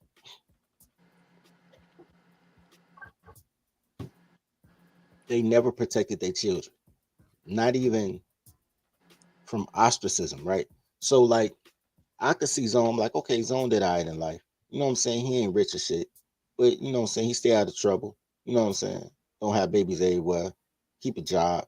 You know what I'm saying? Pay his own rent. The basic tenets. He got a good foundation. Like, he cool peoples, right? I know if I get in the passenger seat, it ain't gonna be a kilo of cocaine under the seat. You know what I'm saying? Right. But shit like that, right? I You can sure? say, I was playing. you better have your license then, so they don't set you off. You know what I'm saying? But in either case or whatever case, I could find something good to say about Zone, and I'm sure I could find something bad to say about him. But if I was his father, I would never say that bad to the public. Right. You know what I'm saying? The boomers was the first ones like, my sons ain't shit. Yeah. But they never see it as a reflection on their parenting. Oh man. You know what I'm saying? Like, that shit crazy. Like I crack jokes all the time. I got a friend that's a teacher. And we just be sitting in the car, man, sipping tequila, trying to fight Corona. You know what I'm saying? So we out here, we drinking our tequila, antibiotics and shit, fighting off monkeypox. And we'll just bust out like, bro, because he'd be like, his mama blame him for everything. Everything his dad does, everything everybody else does. Love the youngest baby. His little sister, love her. She can't do no fucking wrong. Because all she did was married, right? She don't even work. But he busts his ass every day and everything his fault, right? And at some point, he was like, yo, they only talk shit about the motherfuckers that's helping them. They don't never talk shit about the kid that go to prison. That's their baby. Send that nigga $20 a week. You know what I'm saying? They got the greatest thing to say about the most dysfunctional shit, and they got the worst thing to say about the most awesome kids. That's one of my biggest problems with the hell of them mothers. I can't stand them, Dirty. I don't like them, bro. Now I know how I just don't like them, bro. Hey, Rock, you might be right, man, because he is in Arizona. Talking about Zone got a brick and stash. Yeah, you might be right, bro. Them Arizona boys, bro, they got peas for 200 down there, nigga. Go to the right, motherfucker. It be Mexican dirt, but it's 200, nigga. Shit, crazy, man. Word. So yeah, so that was that. So you got men who didn't train their toddlers, and if you can't train your wife, you can't train your kids, because your wife has more access to your kids than you do, because you work. If you're not there, she can't train her kids because she got to work a job or two. So everybody else raising her kid, until he be like, fuck that shit, I could raise myself with this bullshit. And in either case or whatever case, she's walking around this motherfucker free. She's the driver. You ever notice that when you're in a car accident, everybody dies except the driver? Absolutely, bro. Man, That's crazy. She's the driver of all the dysfunctional shit. Everybody else dies around them. Their kids die, their husbands die, they professional fight promoters, so their cousin and their daddy might die. Shit, Shorty in Detroit got 2 of her brothers blasted. She's what shit that I noticed. The Detroit shit, for instance, right? Chick call her brothers. Brothers go to that man crib. Man stand on the porch, say, "Don't come to my crib, I'ma bust you." They say, like he a bitch. Like, nigga, I'm gonna run up in your crib anywhere. Bow, bow, bow, bow, bow. Right? After all the shooting happened, if y'all listen to the audio, while everybody else telling her, "Damn, fat bitch, go check on your brother. It's your fault." She's in the doorway arguing with her baby daddy. You just got 2 of your brothers blasted. And you arguing with this nigga still because nothing happens to them. All I propose as a tribal warlord is to put penalties on a goofy toddler. That's it. Let me penalize, let me train toddlers and train dudes on how to train toddlers so that when they see a motherfucking toddler get trained, they understand. That's a fact, guys. Yo, and God, I don't understand why we still marrying these Liliths, man. You guys gotta understand, yo. Marriage is supposed to be your ultimate prize to these bitches. You're not supposed to be jumping in these marriages just so that you could take a chick off the market, you know what I mean, and pillow talk. You guys, when you go to marry a chick, bro, if that's what you're still trying to do, which that's not even the vibe, bro. And keep in mind, you hear me talk about Mrs. Goodbread and Mr. Goodbread, bro. I'm not married, bro, and ain't nothing that a married couple could do that me and my shorty can't do, you know what I mean? Y'all gotta understand this shit is real out here, bro. Stop stop buying into other people's shit, B. Don't feel entitled to other people's fantasies, bro. Yeah, And because don't be looking for fantasies in chicks that's living in a nightmare. Cause that's what's happening. These chicks is in a whole nightmare and you trying to get them to bring you a fantasy. That shit ain't gonna work, bro. Shit not gonna work. You know what I mean? Fact. Man, we gotta build with the bros, bro. Get this new information. Get this information. We've been lied to. You know what I mean? How Mr. Palmer say we've been hoodwinked, bamboozled. You've been had, hoodwinked, That's a bamboozled, fact. led astray. Cause I still say dirty. I still say that our fucking hell of a mother's be. She taught us everything that the bitches is supposed to be doing for us. Cause she couldn't teach us how to bag the right bitch. If now you here's the notice, thing. she I taught us can how to relate. cook, how to clean. She taught us everything that take us away from our purpose. Yeah, and then they disguise it as we're gonna make you a complete man. Look, Nah. Make me a complete man and teach me how to bag a bitch. Teach me female nature. But for your moms to teach you female nature will be exposing her whole cat box. you know what, bro? I didn't have that experience because I've never listened to a toddler. I listened to a toddler from 2010 to 2011 and went crazy and lost a national deal Damn. because my dad told me December 2009. He said, "Man, you getting old. I want grandbabies. Find a girl, get married." So in January Mhm. 2010, I tried it. He 20, wanted that fantasy. And from they be wanting that fantasy 2010 to too. 2011. Had I listened to had other people told me like you ain't supposed to listen to your parents when they say this shit. They all of them say that shit. I'd have let it slide like just old. I was like, all right, pop. You know what I'm saying? I'm in 30. All right, 31. Like, all right. Like that shit was news in my brain. Cause I had never listened to a woman before. I never listened to my mother, my sisters, none of them. Because I was like, I think these bitches the ops. The reason that my thing was I'm gonna go out into the world, but I wasn't mad at my mother none. Just if she wasn't my mother, I wouldn't talk to her. But she my mother, she here. Cool. So I went out into the world and I was like, you know what? I'm gonna cuff whatever girl don't remind me of my mother. But they all reminded me of my mother. Less extreme because they could get choked out. You know what I'm saying? Mom didn't have no threat. She didn't think like I'd choke out. But I'm like, yo, all this some bullshit. Cause I didn't listen to them. All I want them to do is follow instructions. I didn't think that was too much to ask. That you want my time, my resources, you want me to entertain you, listen to your dumbass stories, and you can't follow my instructions. So, I was at damn near 1,000, nigga. I was like, yo, fuck this shit. And we sat back and I said, man, what am I good at? Corporate law. It's kind of my thing, right? Banking and corporate law. Writing contracts and shit. And I was like, you know what? If marriage is a contract, let's do contract law on it. Because I already know women's nature. Women's nature is this. Think about the worst, most dysfunctional way something can happen, and that's your start point. And then they're going to exceed anything you ever thought of. You're like, how the fuck did you? For those who have a son, when your son was little and he was trying to explore the world, this little nigga 2'3", but somehow you walk in the living room and this nigga's going in circles on the ceiling fan, and you wonder how the fuck did he get on the ceiling fan? You don't even ask him. You just be like, hop down. Cause but you thinking like, how the fuck did he get up? That is how it is to deal with a toddler. You'll be thinking like, okay, I done toddler proof this motherfucker. You know what I'm saying? Kept her away from certain shit, go certain places, make sure she got certain, and then she'll do some shit so incredible. You'll be like, bitch, how you fuck my dad in Detroit, nigga? Like, he live in Arkansas. Like, how the fuck did that happen? Like, it'd be some crazy shit that you would just never expect. Like, because they built for this function.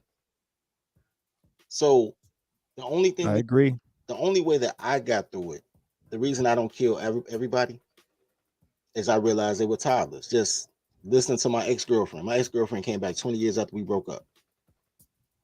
And I'm just listening to her. And I'm like, you're in the exact same mental position you were at when I met you when I was 19. Like, you're a goddamn toddler. And it stuck. And I started looking at everybody and I was like, yo, they have the emotional maturity. I had a theory. I had a theory, then I got corrected because everybody can be corrected, right?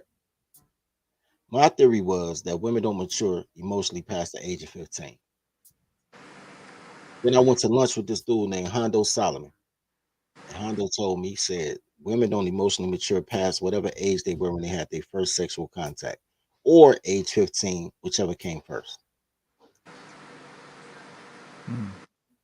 Because I don't know if you noticed, but girls regress after 12 years old, right around puberty. Find you a 12-year-old girl. You're going to have one of the best conversations you ever had in your life. She's going to tell you about the boys she liked, a science fair project, what she learned in school. You know what I'm saying? She's going to give you some random science fact you ain't never heard about, or cultural fact you never heard about. Like, Lil Weeby shoe size a 12 and a half. Like, I ain't know that. I ain't even know I need to know that. But all right. And they're going to use it in context, though. Like, it's not going to be a random shit. It's going to be a conversation about shoes. And there's gonna be a Weeby poster or something. She gonna be like, Weeby wear 12 and a half. Like, how the fuck you know that?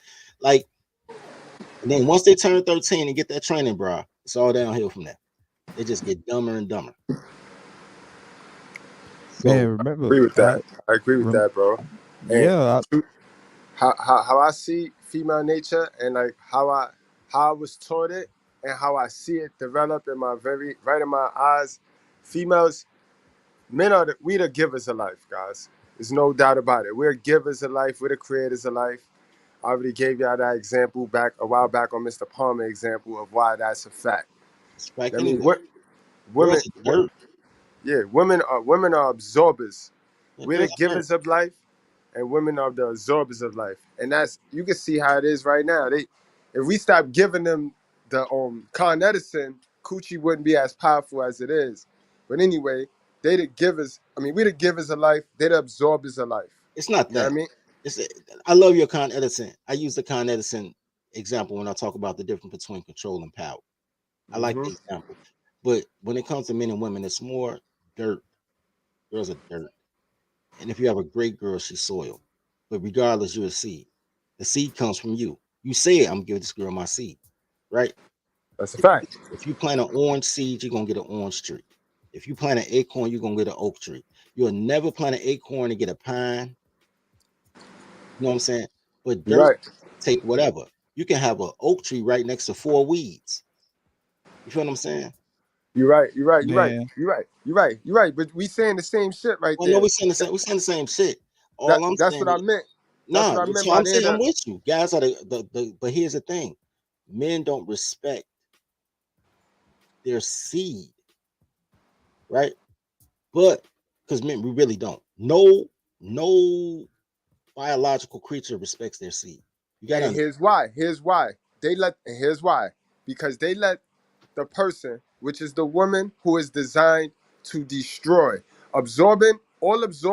Being an absorber of life mean is when you absorb that energy, what do you do with it? You use it up, you destroy it, you know what I mean? They don't regurgitate it and give it back. That's our problem. We be trying to I agree. build I agree we with be that. trying to build with we be trying to build with destruction. So while we're building, they're destroying. I We agree with gotta that. we gotta do a better we gotta do better at identifying the ones, and not even because they all do this. So we gotta That's do a it. better job at knowing how to swerve and No, dip no, and that's not it. and That's jump not it over either. the hurdles. That's not it either. That's not it either. That's personal accountability, but personal accountability does not stop them from raising your taxes for the 4% of dudes that they fuck. That's a fact. They, That's a they, fact though. I mean, but that go back to the part that go remember it's things. It's the some of the sacrifice gonna be knowing the shit we can control and the shit we can't. And a I, lot of the times we spend so much time and we spend so much time which make us stagnant trying to control shit that's beyond our control when we no, can control no. ourselves I and get. how we think. Yeah, all right. Look. I'm gonna give y'all an example. Let's go back. Oh shit, not that one. Let's go back to this picture right here. Right. Fuck zone up with that one. Yeah. Zone he just got the image out his head. Yeah. We gave we fucking up zones. Yeah. Self image. All right. Fucking dirty, son. So look at this picture right here. Right. I see this picture the same way that Bugsy Siegel saw Vegas. You feel me? So when I see this, when we're talking, because we're talking about nutrition, right? So when I see this, one of the first things I say is, man, we need irrigation so I can set up greenhouses. I'm not trying to make this soil any better than it is. It's not gonna be. This shit is dirt. This ain't even dirt. This is rough, bro. Exactly. What a way to tie it in. Exactly. So I Perfect gotta point. put greenhouses on it and put good soil in and get good things out. When I say that men don't care about their seed, well, no biological creature cares about their seed, right? No trees, nobody cares about their seed, but they care about the grove. You understand what I'm saying? Yeah. So if I'm That's true. And that's true with men too. Like technically, we don't care about our kid, but we care about our legacy. We care about the legacy. we care about the kid, we just don't care about the nut. Nigga, I will nut on a napkin the same way I nut on a bitch. I don't care what my nut. Bro, I don't care about these kids, bro. You know what I'm I saying? care about the legacy. If I don't get to put the legacy in them, then I don't care about them. So I'm keeping a buck. I don't give a fuck about them. I love my kids, but I don't care enough to where I'm gonna let my emotions get tied to them and a slave master make me her Okay, slave. okay. Well, So nope, here's the thing. I would sacrifice them little motherfuckers And I would for too, my nigga, peace. because fuck them kids. But this is what I'm saying. Let's Facts. go back. But no. But that is a thought process conditioned by garbage ass dirt, right? Right. So I I'll need give you that. I wanna give you a different way of seeing it, right? A bigger picture analogy, right? Change the thoughts of your mind. The problem is who enforces that you're forced to leave your seed in dirt that's not fertile. Yeah. You know what I'm saying? Yep. Yep. Great analogy, bro. I got it. So if I as a oak, it's funny my name's oak. As an oak, if I drop an acorn and the acorn pick up right next to where I am, it's gonna turn to an oak tree. When this becomes a sapling, you know what's it gonna do? Its roots is gonna connect to my roots and take some of my nutrients so it can grow faster. That happens all through nature. If you see two trees that's the same type of tree, the roots will combine. I had two apple trees in my backyard, and the roots combined. Even after the first tree died, the second tree was still attached to that first tree and was trying to keep it to hold on. Right because you're not attached necessarily to the nut, but what comes from that nut, if it grows, you'll fuck with it. Kids the same way. Men don't like infants, but men like kids. Yeah, Right? that's a fact. Flip side, women love babies, but they don't like children. Facts. You know what I'm saying? A woman only likes them from birth to 2. Once they turn 2, they terrible. She don't give a fuck about the kid. Men didn't make up terrible 2s. Women made up terrible 2s. Man, you teaching dirty. You know what I'm Yeah. saying? Teaching. Yes, sir. Flip side, men don't want to change diapers, and we ain't got no titties. We ain't got no titty milk. So we ain't really got shit to do with the kid. You don't even have to teach a kid how to walk. Kid to figure out how to walk on his own. Men don't Yo, want to. Dirty, yo, this is a shameless plug, but we need to start thinking about making our own little channel together. Cause I seen how I egged you on in there. I know how to push the buttons, bro. I know how to push the buttons. There's no telling stories, man. I just pop up people shit, start tell stories. But what I'm saying, bro, is good shit. And through all of that process, the whatever nutrients, whether it's intellectual, whether it's the tree latching on to the other trunk, all the nutrients come from the papa. The nutrients only come from the mom as a sapling. They only use the minerals from the dirt as a sapling. That's a As soon fact. as they grow That's a root, fact. They only incubate. Remember, we get them, we give it to them, they incubate, then they supposed to give it back. So what I'm saying is, what you need to do is what I'm saying to do right here. You need to bring your own dirt. So when I say that, what I'm telling you is, you got to study your tolerology. When you study your tolerology, a lot of part of the tolerology is being proactive in those situations. Laws that the same laws that make you say fuck them kids, because I said fuck them kids, the same laws that make you say fuck them kids are default laws. But it's all corporatocracy. If I can't do nothing, I can write a contract. You set up corporatocracy so that you have ownership. Because right now, this is how kids are property. Y'all think it's custody battle, it's a property battle. Right? Right. I always say that. It's disguised as custody. This Right. is property. It's It's property property rights. law. No different than slavery. That's why I'm gonna own slaves, because I understand. So when you're doing a property battle, this is basically what you do with these toddlers. You co-signed for a car that you can't drive, but if anything happened, you got to pay for it. So then you're asking the motherfucker, can I use the car that I got to pay for? And if anything go wrong, just like the dealership, the state will repossess your baby and put it on the used baby auction, foster care, whatever the case may be, unless you can find somebody to transfer the title over to, which is fucking foster care still, which is normally her mama, because they'll get a baby to anybody except the daddy. But you still got to pay for it, right? Because even when the baby in foster care, you still got to pay that note. You don't have to not pay the note unless the kid gets adopted. It's the same property laws that they use for alimony. You got to pay alimony till that bitch gets remarried. She could live in your house with a new nigga for 15 years and you still got to pay alimony. It's until somebody else transfers that title and she gets married to somebody else that your alimony stops. That's why you shouldn't even legally get married. Under default laws, you should not. Under tribal laws, it works out beautifully. That's a fact. If there's anything I know, it's how to protect me. You know what I'm saying? To protect the logo. That's it. And the whole thing that girls don't understand is being under my covenant is better than being under the default laws. Me giving a fuck about my car and letting you drive my shit is much better than me co-signing your shit. Because girls don't, you ever seen a girl car? It's always junky. They never wash it. They never get no oil changes. This whole fucking engine to lock up. This bitch been driving with that red light blinking for 4 motherfucking months. They don't know shit. Bro, her shocks is hanging off. Them brake pads is to the fucking gristle, bro.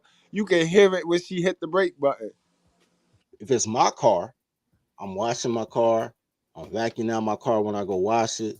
I'm getting regular oil changes. I know how to change the flat. You know what I'm saying? Goddamn it, I might throw some some rims on that bitch. You know what I'm saying?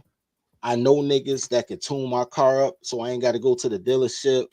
You feel what I'm saying? Like my car be straight. And just like that old nigga, you want me to buy 2 Buicks, but they both my Buicks, but I'm gonna let you ride one and I'm gonna watch both of them. Matter of fact, not only am I gonna watch both of them, I ain't gonna watch neither one of them because I'm gonna have my son with me. Like, yo, Dad, what you doing washing cars? Now he feel pride. Like, yo, son, you want to make $10? Go wash your mama car. Yeah, and that's all in line with the nature of a toddler. Because keep in mind, fellas, if she got a dirty, raggedy ass car, shocks hanging off, tires bald, lights blinking, potato bag chips and shit in the car.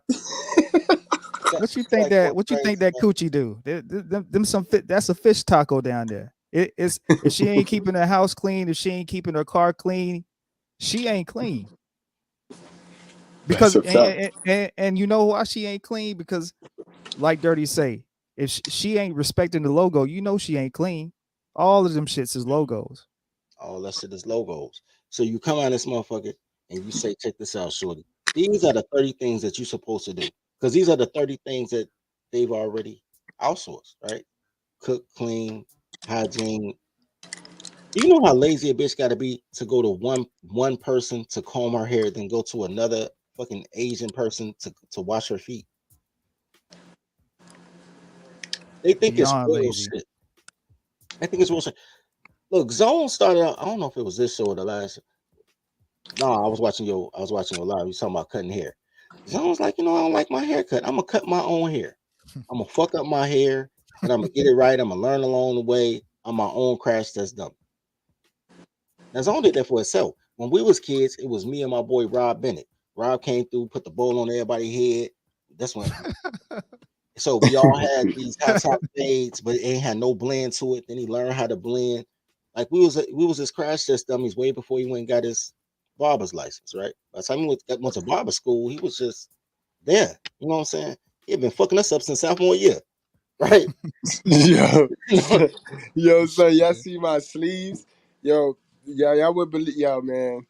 My sleeve was just it's magic in the making, bro. But similar story to you, Dirty. I was a test dummy, son. So you go through trial by fire, right? And Super Bowls. fucking bowls. But the whole thing is that's the process. Because men give a shit about ourselves. Men, you know why men pay for sex? Men pay for sex because they think that women give a fuck about her vagina because we give a fuck about our penis. That's projection. Mm, Women don't give a fuck about their pussy. Not a little solitary fuck. None nope. given, nigga. None. Nigga, anybody that put electronic equipment and plastic fucking projectiles in their shit, don't give a fuck about that. I have never met a dude with a pocket pussy. They sell them. I've never heard a dude be like, yo, Yeah. Truthfully, too dirty. Niggas pay for the cooch because we play the game totally different from the way the women play the game. We play the game to put the high score up, bro. So every now and then when we take a break, we got so many fucking points. We done scored so many fucking points that we don't mind throwing it back. But then I guess that the reason why we don't mind throwing it back will be what you talking about. But we definitely play the game different from the way the girls play the hold game. on. No. Check this out. Hair and nails do not take a skill and knowledge that goes beyond basics. You know how I know that's untrue? Because at 17 years old, I did my girl Carla's nails for her prom. They got fucking stickers that you can stick on the girl nails, clear polish. Nigga, this is coloring between the lines. All y'all goddamn girls do is color. If you I'm can't about color to between say the lines, that's basic daycare training right there. you know what I'm Coloring, that's saying? coloring. Hell, a ling that I used to talk to in high school ain't have no kind of skills, and shit came out of high school doing nails, no training, nothing. Because it's just coloring within the lines. All y'all goddamn do is color. Drink some wine. Maybe the wine make y'all color better. Drink some wine, do your nails. Sipping paint. Sipping paint, sipping nails.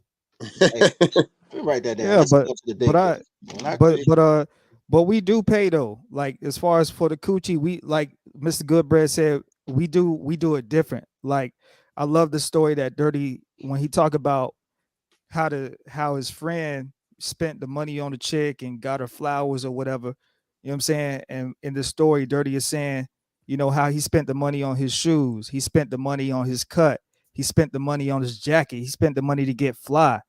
You know what I'm saying?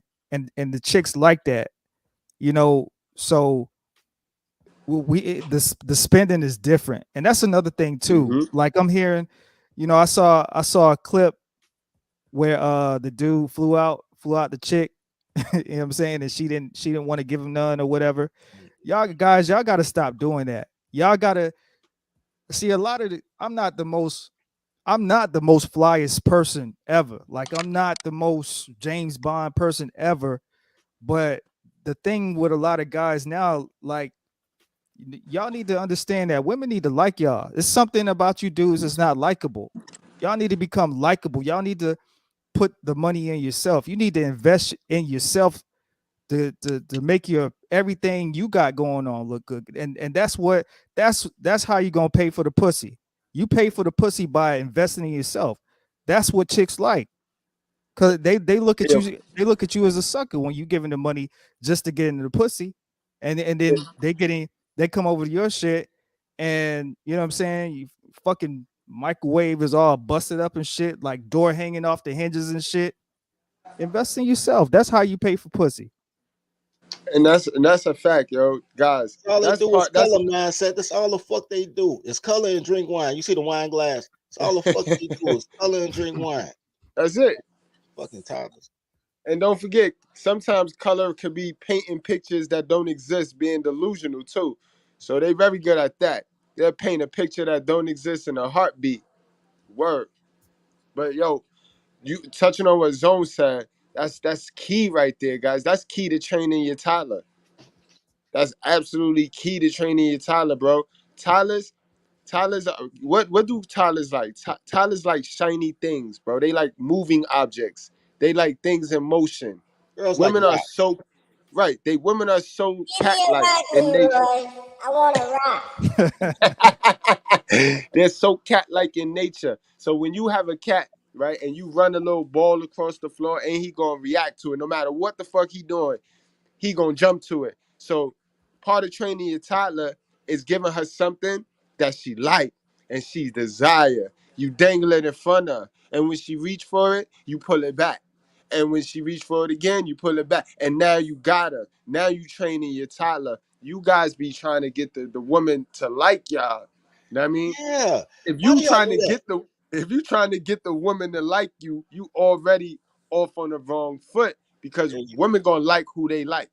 Women don't like nobody. Women don't like themselves. Let me tell you That, something. that's a fact too. Let me tell you something, sirs. When women say that they love themselves, they're like, self-love. I appreciate me. I learn to love myself. What are they doing? Spending money and drinking wine. They can't even love themselves by themselves. They gotta get an inanimate object somewhere else to feel self-love. Bitch, look, if you can love yourself, Proof in the pudding, yo. They paying Chris Brown $1,000 to take a picture, bro, and only to post that picture on social media and front, get 15 minutes of fame, and then go. $1,000 for a picture, and you wearing $13 worth of clothes. Facts. He look like he got them shits he got on. Look like he got that shit from Target in the Yo. pictures. And then So they ask us who hurt us. These bitches will take $1,000 of their kids' child support money to go spend on a picture with Chris Brown and fake it till they make it. How long does that dopamine hit last, y'all think? girls always chasing the high. Look, I'm gonna keep them high too, nigga. We gonna have all. Somebody got it. I'm gonna get somebody in the tribe. They got a pharmacy license. We are gonna keep these hoes high. I'm putting this in a vending machine. Anyway, look.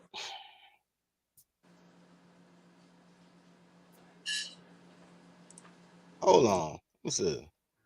The problem with this is there's a handful of men who know that method and don't mean them any good in our building community. Maybe not. Let me tell you something. You. I had a conversation with my dad. Tolerology is actually the solution to the question I asked my dad when I was 19. But between the age of I was 17. Between the age of 17 and 31, I believed him. But then he a boomer, so He was wrong. But here's the thing. But he was right for that time though. I asked him, I was 17 years old. I'm at the kitchen nook with my dad, drinking tea. That was his thing. We sharing the tea bag. Pause. Anyway, we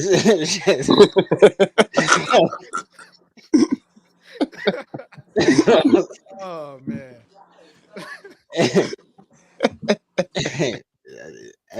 It's what happened, but after it came out, I was like, wait a minute. Anyway, and I said, Pop, I don't understand girls. And he said, girls are easy to understand. He said, but just know that once you try to understand a woman, you won't understand anything else in life. Like, do you want to understand women or do you want to understand life? I was like, I want to understand life. He was like, well, just understand all girls are crazy and go live your life. I was like, bet, Pop, I'm finna go shoot hoops. Boom, bingo. You know what I'm saying? Yeah, what is that? Don DeMarco.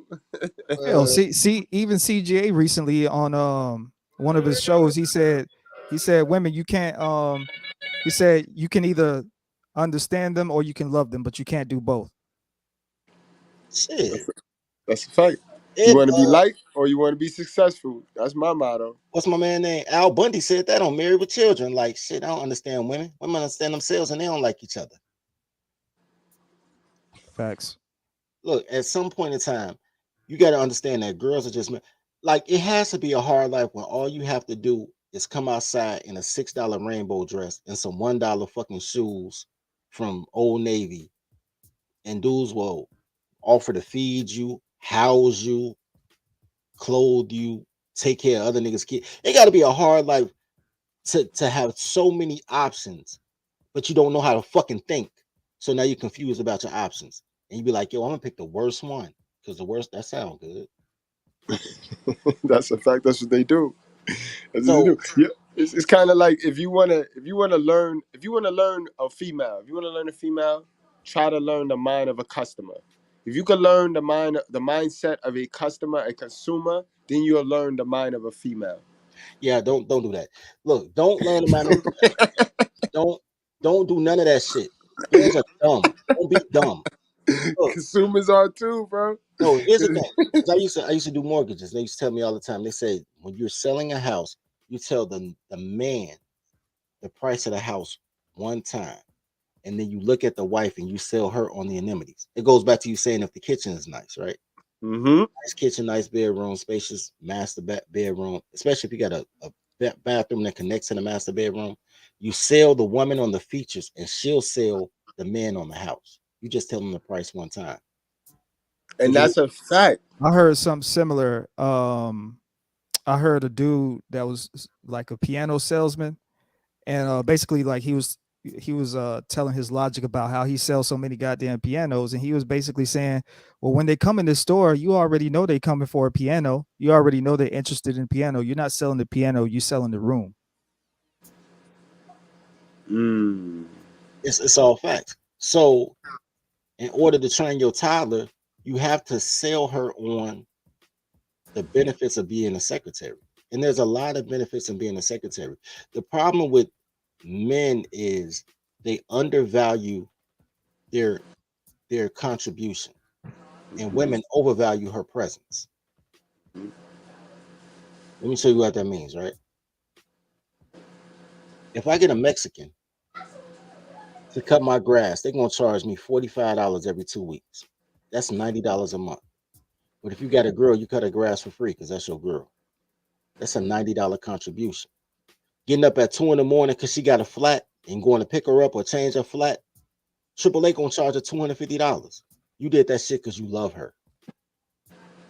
You understand what I'm saying? Men undervalue their contributions. That's a And women fact, though, overvalue Dirty. their That's boss. So that's why I need to marry your secretary app so people can understand the contributions that men give, because being a secretary is a great place. That's why all these bitches ain't got no man. They mad like I need a man. They don't need a man. They need your service. They don't give a fuck about you. They don't give a fuck about themselves. They don't give a fuck about their kids.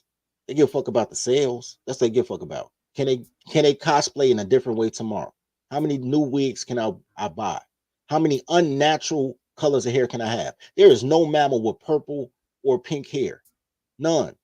And I can't think of nothing but an orangutan with orange hair. Well, no, people got orange hair. No, they got unicorns out there.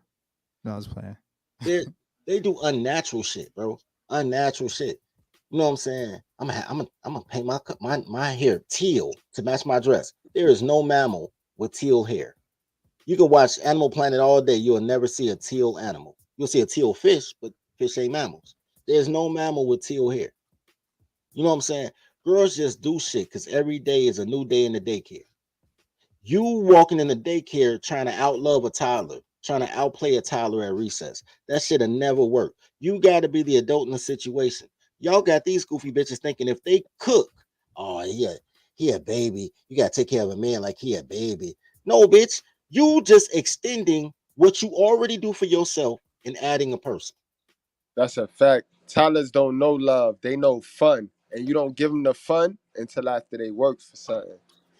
That's how it works, man. You know what I'm saying? You work what 11 months for two 2-week vacations. You get a 2-week vacation break, and then you get 2 more weeks of like paid leave. So you work 11 months to get a month off. Y'all don't treat relationships like that. Y'all treat relationships like you met the bitch 3 days ago. Now you're gonna fly her out, or y'all gonna go to Vegas and man, fuck that shit. The best girl is a starving girl. Keep your girls broke. She'll be happy because girls don't need money. If they get money, they call themselves the biggest consumers. Consume means spend. They spend everything proudly. So they don't need money, they just need stuff. So just get us stuff. Like your kids. Your kids want stuff. How many kids ask like tell Santa Claus to give me some money for Christmas? No, they give you a list of toys. They want stuff. Toddlers want stuff.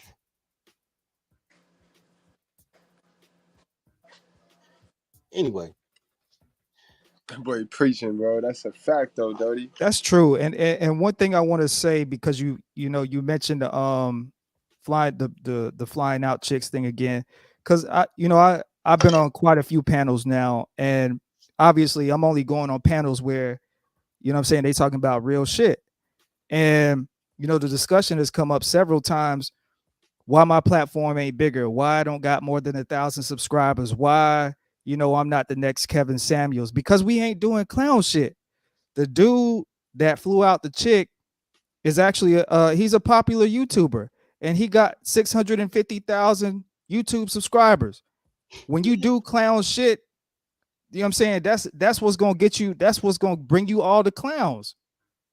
yes, So same thing.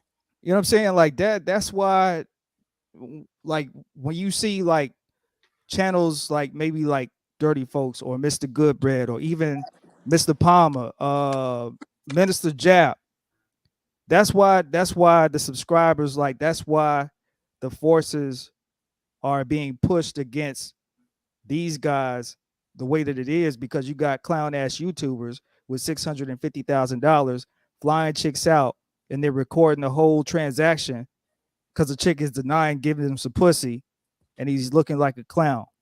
So those are 650,000 clowns, if you ask me, that subscribe to his channel. I don't give a fuck who get mad about that shit, because the dude is a straight clown, for real, straight up. It's a fact, and I stand on that. Tell him Mr. Goodbread said what up, because I hate that shit, yo, with a passion. That's how we taking advantage of our own people. Same shit they did in the Bible. Same shit the church is doing. That's why I don't respect them. I don't respect them, bro.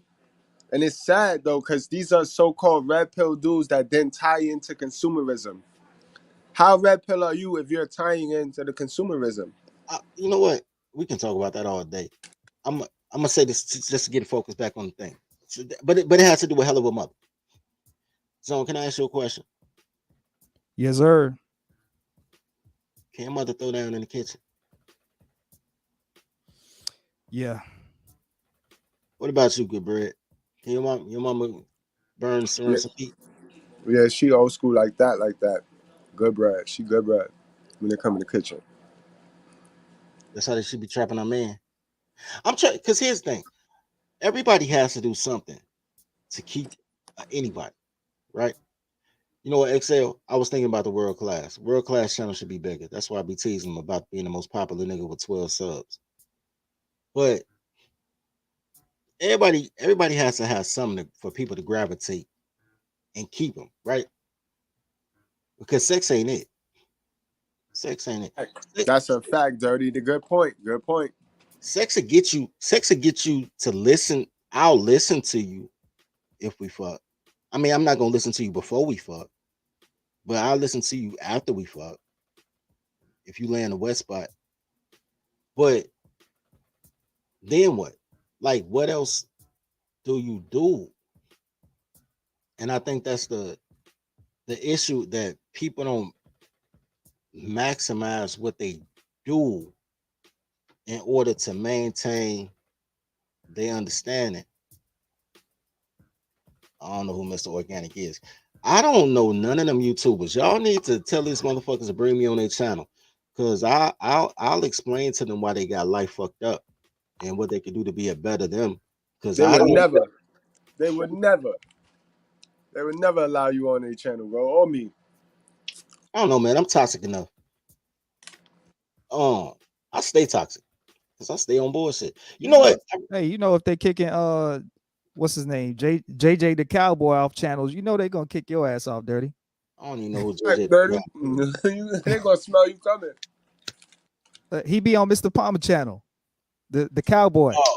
Oh, the one always talking about religion. Yeah. That's why they kicking him up. Look, here's my thing, man. I believe that men are proactive. Blacks are reactive, but men are proactive. Nothing just happens to you, right? Right. When you guys talk about the new laws and policies that's coming out, and you talk about, like I was watching Goodbread's show earlier, he was talking about the school to prison pipeline and the similarities between school and prison. When you talk about these issues, because that's what y'all call them, they're not issues, they're problems. Only girls are issues. Everything else is a problem, and every problem has a solution. And proactively, you solve the problem. This is why I say black, because black is just for women, gays, and felons. This is why I say blacks don't solve problems, but men do. Y'all got girls. This bitch will come home every day to tell you about some bullshit a bitch did at work.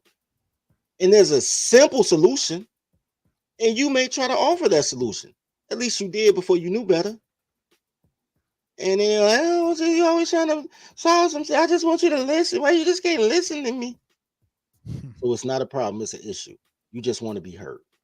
You should have did that in the voice, the baby voice. Why you always trying to solve something? You just listen to me. You know, just listen to me. Man, you know what? I don't have no friends on my Dirty Folks Discord, yo.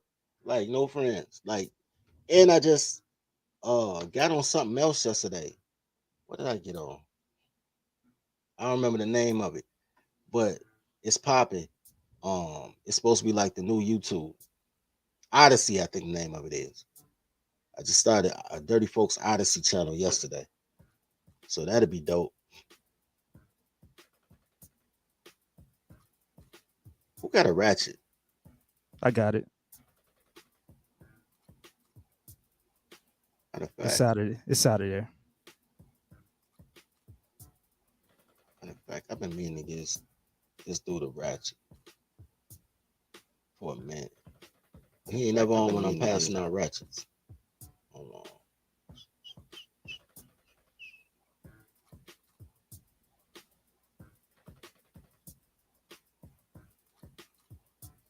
Yo, y'all toddlers, make sure y'all get on over to the School of Common Sense, man.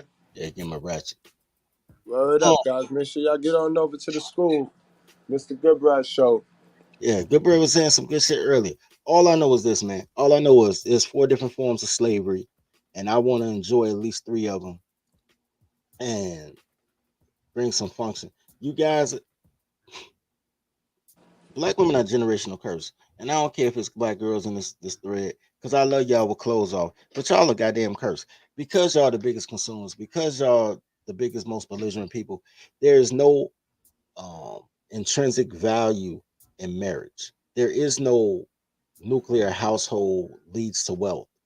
It's not a thing, because if I'm conservative as a man and my job is to earn, and you're a consumer, your job is to spend, and you have any type of access to what I earn, or I have to make up more for your spending, then you're a net loss, because your job is to make me money, or save me time. Your job is not to cost me money.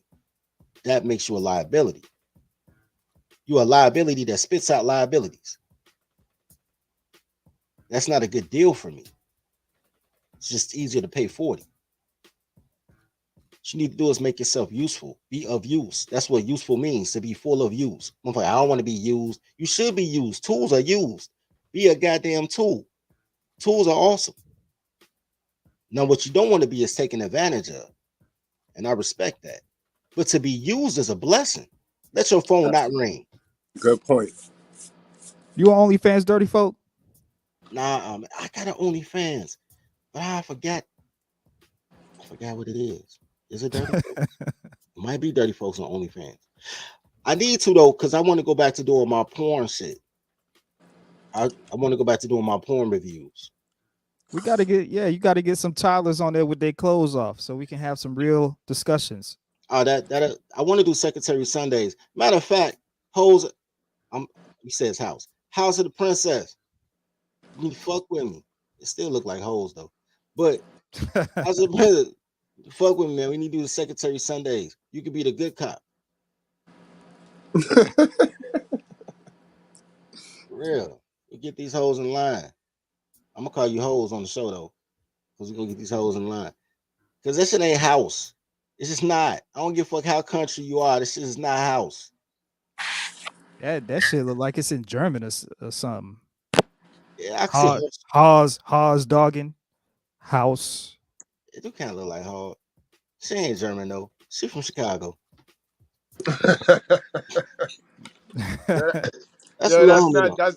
That's not Candace Clark, right? She from the German side of Chicago.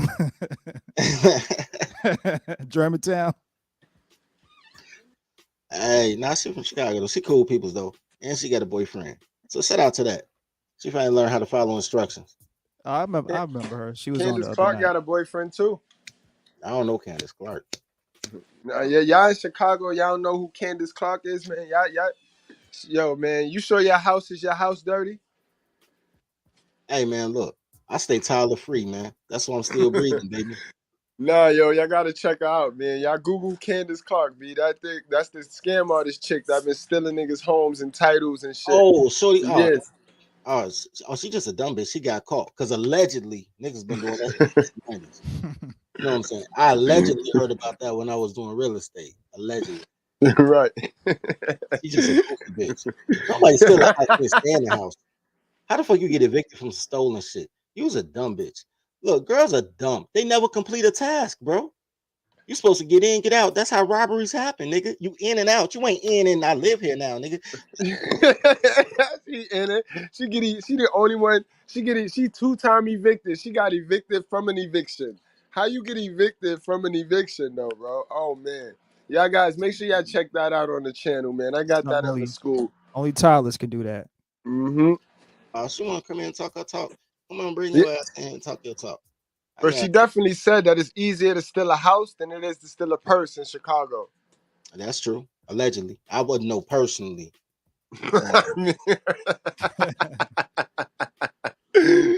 Jody said, y'all keep that New York shit over there. Y'all keep that New York snitching shit over there, B. That self-incriminating shit over there. Hey, man, I don't know nothing except what niggas tell me, man. I don't know shit. What up, little bully? What is it that you want, sir? Man, that you're proposing? I'm trying to start this pick me pipeline. You know what I'm saying? You know, I barely like y'all in the first place, so I need the ones that I like to be organized. So, you know what I'm saying? We can get this shit popping. Because y'all niggas need a protector, because these bitches don't mean y'all no good, man. I wanted to get Katrina Lynn, but she's scared of me and shit. She think I'm gonna fuck all her friends again.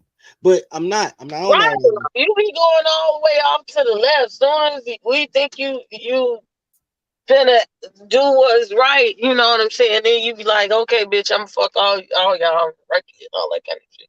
See, but hold on though, but I do not say They that. scared the women. I ain't scared of them. They still eat tacos. They scared to do what the fuck they say they gonna do before they got the tacos. That's what the fuck they scared of. Like, you At gonna least do he that? ain't lie. I don't. Me and him can converse and go at it and fall out. And then sometimes I'll say some shit that makes sense. Sometimes he'll say some shit that makes sense. We meet in the middle. Always makes sense. See, that's the whole thing. I ain't gonna meet in the middle though. That's the whole thing. I ain't gonna meet them in the middle. I'm gonna let them be great. They gonna, you know what I'm That saying? shit would die. I was driving right when I started listening. I was sitting here thinking, like, how would I propose?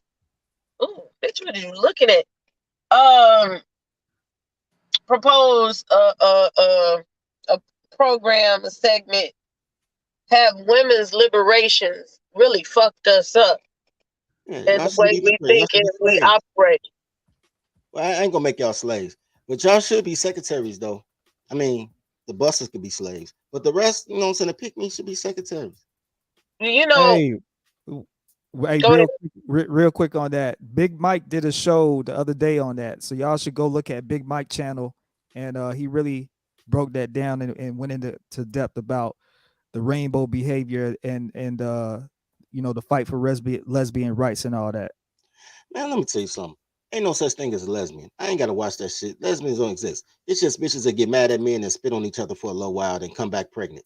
Somebody think about these bitches. I mean, cool. I was talking to a friend, even with the dudes. Like, you know, I got a young daughter up here, and like I got talked to yesterday or the day before, and my nigga was like, "You do shit because I got to deal with shit from you, because I got to teach you because." Oh, it started with my daughter. He was like, she doing shit because her daddy ain't shit. And I know this nigga. And he was like, her daddy ain't shit. And your daddy ain't really shit. And we trying to take care of him. And he was like, y'all ain't got no teaching. And he said, so it falls back to the type of nigga she gonna pick. So I gotta check this nigga because his daddy probably ain't shit. And then I went and I was driving. And the kids was dancing. And I just looked in when I was on 47th Street, coming from taking care of my dad. And I just looked in the window, and I was like, it's like 6 dudes, and all of them gay. And I was like, this is what my motherfucking daughter got to choose from now. I was like, these young girls, you got to choose between either the very few men that's out there, or you got to settle for a bisexual ass man, or the rest of them gay. And maybe that's why I have these girls. They was like, well, let's just fuck each other. You know, this shit is ignorant. It's wild out here. I just had a flashback of Dirty in my mind when he said earlier in the stream. He said, you know who started that? The Boomers. The Boomers started that. My sons ain't shit. Who? My sons ain't shit. That's a fact, yo. I flash back to that point. But they only say that about the shit sons though. The gay son, they good son. He's sensitive. He's so sweet. Let me tell you something. Girls only raise killers, cowards, and fags. So you can't expect a son of a single mother to be nothing but a killer, coward, or a gay. You know what I'm saying? Without no male intervention. Like the ones that love their kid, their sons, at least they let the motherfuckers join gangs or get in a team or some shit. You know what I'm saying? But the ones that be in the house all the time, like them boys outside rough. They're just gonna be switching. You know what I'm saying? It just is what it is, man. That's why, that's why they join gangs. And we accept them because everybody need a shooter. But it's bad to be a killer than gay. I don't mind that you shoot. I just need you to listen to who to shoot. Just don't be shooting random. Don't be shooting with the wrong gun.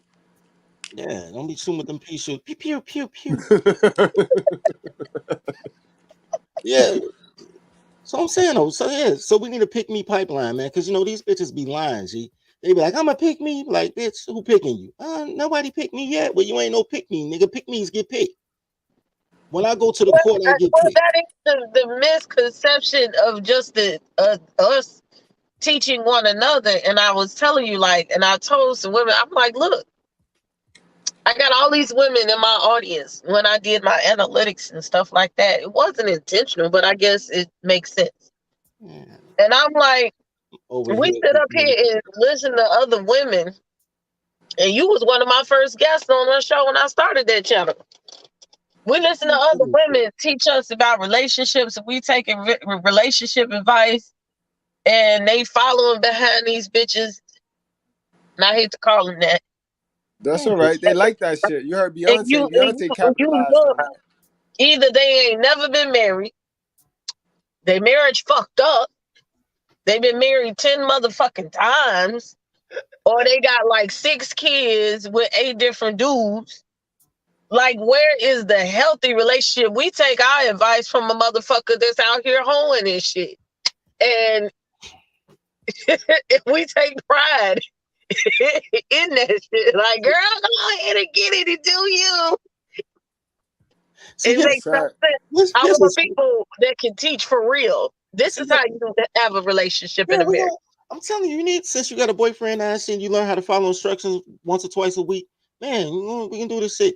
You know what I'm saying? And you are non-threatening, you know, because you already got a guy and you got 15 fucking hats. You know what I'm saying? You can switch hats in the middle of the show and shit. Look. Bro, can I debunk that pick me shit? That the pick me, they took it wrong. The way Mr. Palmer described a pick me, that's what a pick me is. A pick me is a person that pick and choose who to listen to and who they think is right.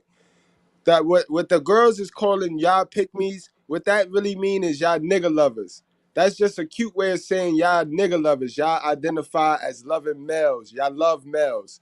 Same way when the white folks back in the days that used to have some remorse for black people used to go to try to help a black person out, how the other white ones used to stand around and be like, yo, look at that nigga lover. That's the same thing that these black women are doing nowadays. They just disguise it as pick me, the pick me term.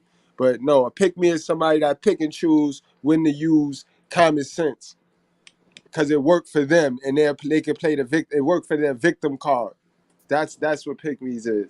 Let me tell you something, bro. I don't give a fuck what girls call themselves. Just I don't really want. I don't care about their name because I'm girls. My name Nikki. I've never met a bitch named Nicole say her name Nikki. I'm Bubbles. I'm Sparkle. What the fuck? I don't give a fuck what your name is, shorty. With clothes on, I don't even care, nigga. Look, all I care is motherfuckers follow instructions. Matter of fact, when we do the secretary courses, we're gonna do it in all pictures so bitches can understand because they can't read. I'm gonna help them out. You think they can read, but they don't understand. They don't have no comprehension skills. They don't know what they read. We're gonna do all pictures and shit, videos and shit. It's gonna be cool. Look. Facts. They call y'all pick me's because y'all won't snitch on us men. Y'all won't try to do us. Y'all don't want to do us hot like the rest of them. I don't know about that. All these bitches call themselves pick me's, running with niggas that take their shit off in the forest and use Joni Rocks to clean their pussy. Look. they done made a definition out of everything now.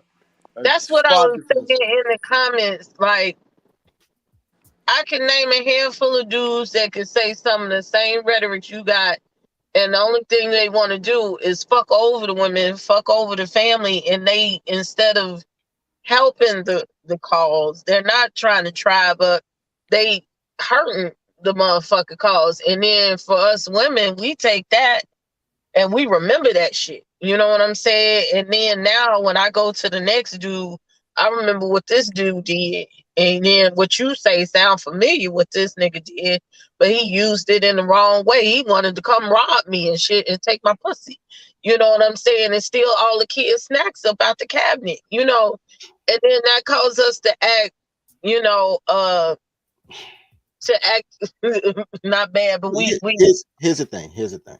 We digress and regress. Yeah, y'all digress and regress because y'all ain't got no bottom bitch. I'm trying to give you a bottom bitch position, shawty. Pay attention.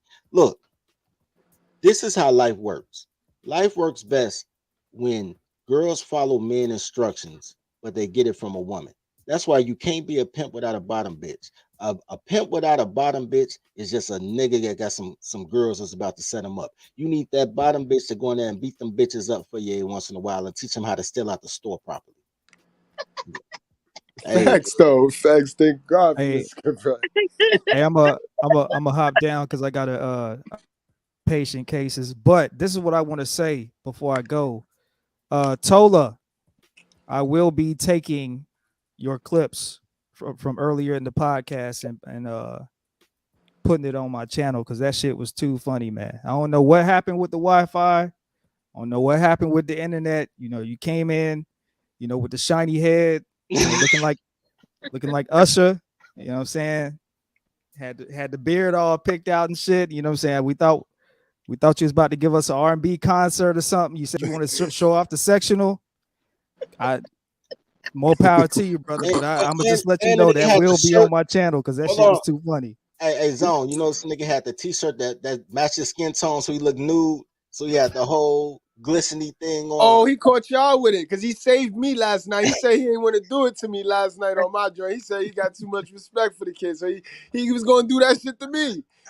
That's because I he love jumped you, on the Tola. live. I'm just saying that was too funny, man. So that will be on my channel. Best believe that. Salute to Tolo, man. All right, but I'm gonna be in the chat though. I'll still be in the chat. Drop the link for Mr. O.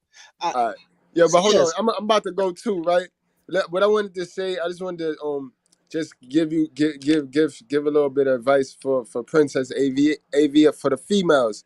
The females, they gotta stop seeing things for what they wanted to see. Like females create this thing in their mind, and they date off of they date for potential. They date off of potential, right? That's true. So and they have to stop that. That right there is what get the women to go against their innate nature of knowing who is the alpha and who's the beta, who's gonna do them harm and who's gonna do them. See, women, they believe what they want to believe instead of believing what's right. They don't date off potential. I think what tainted that theory is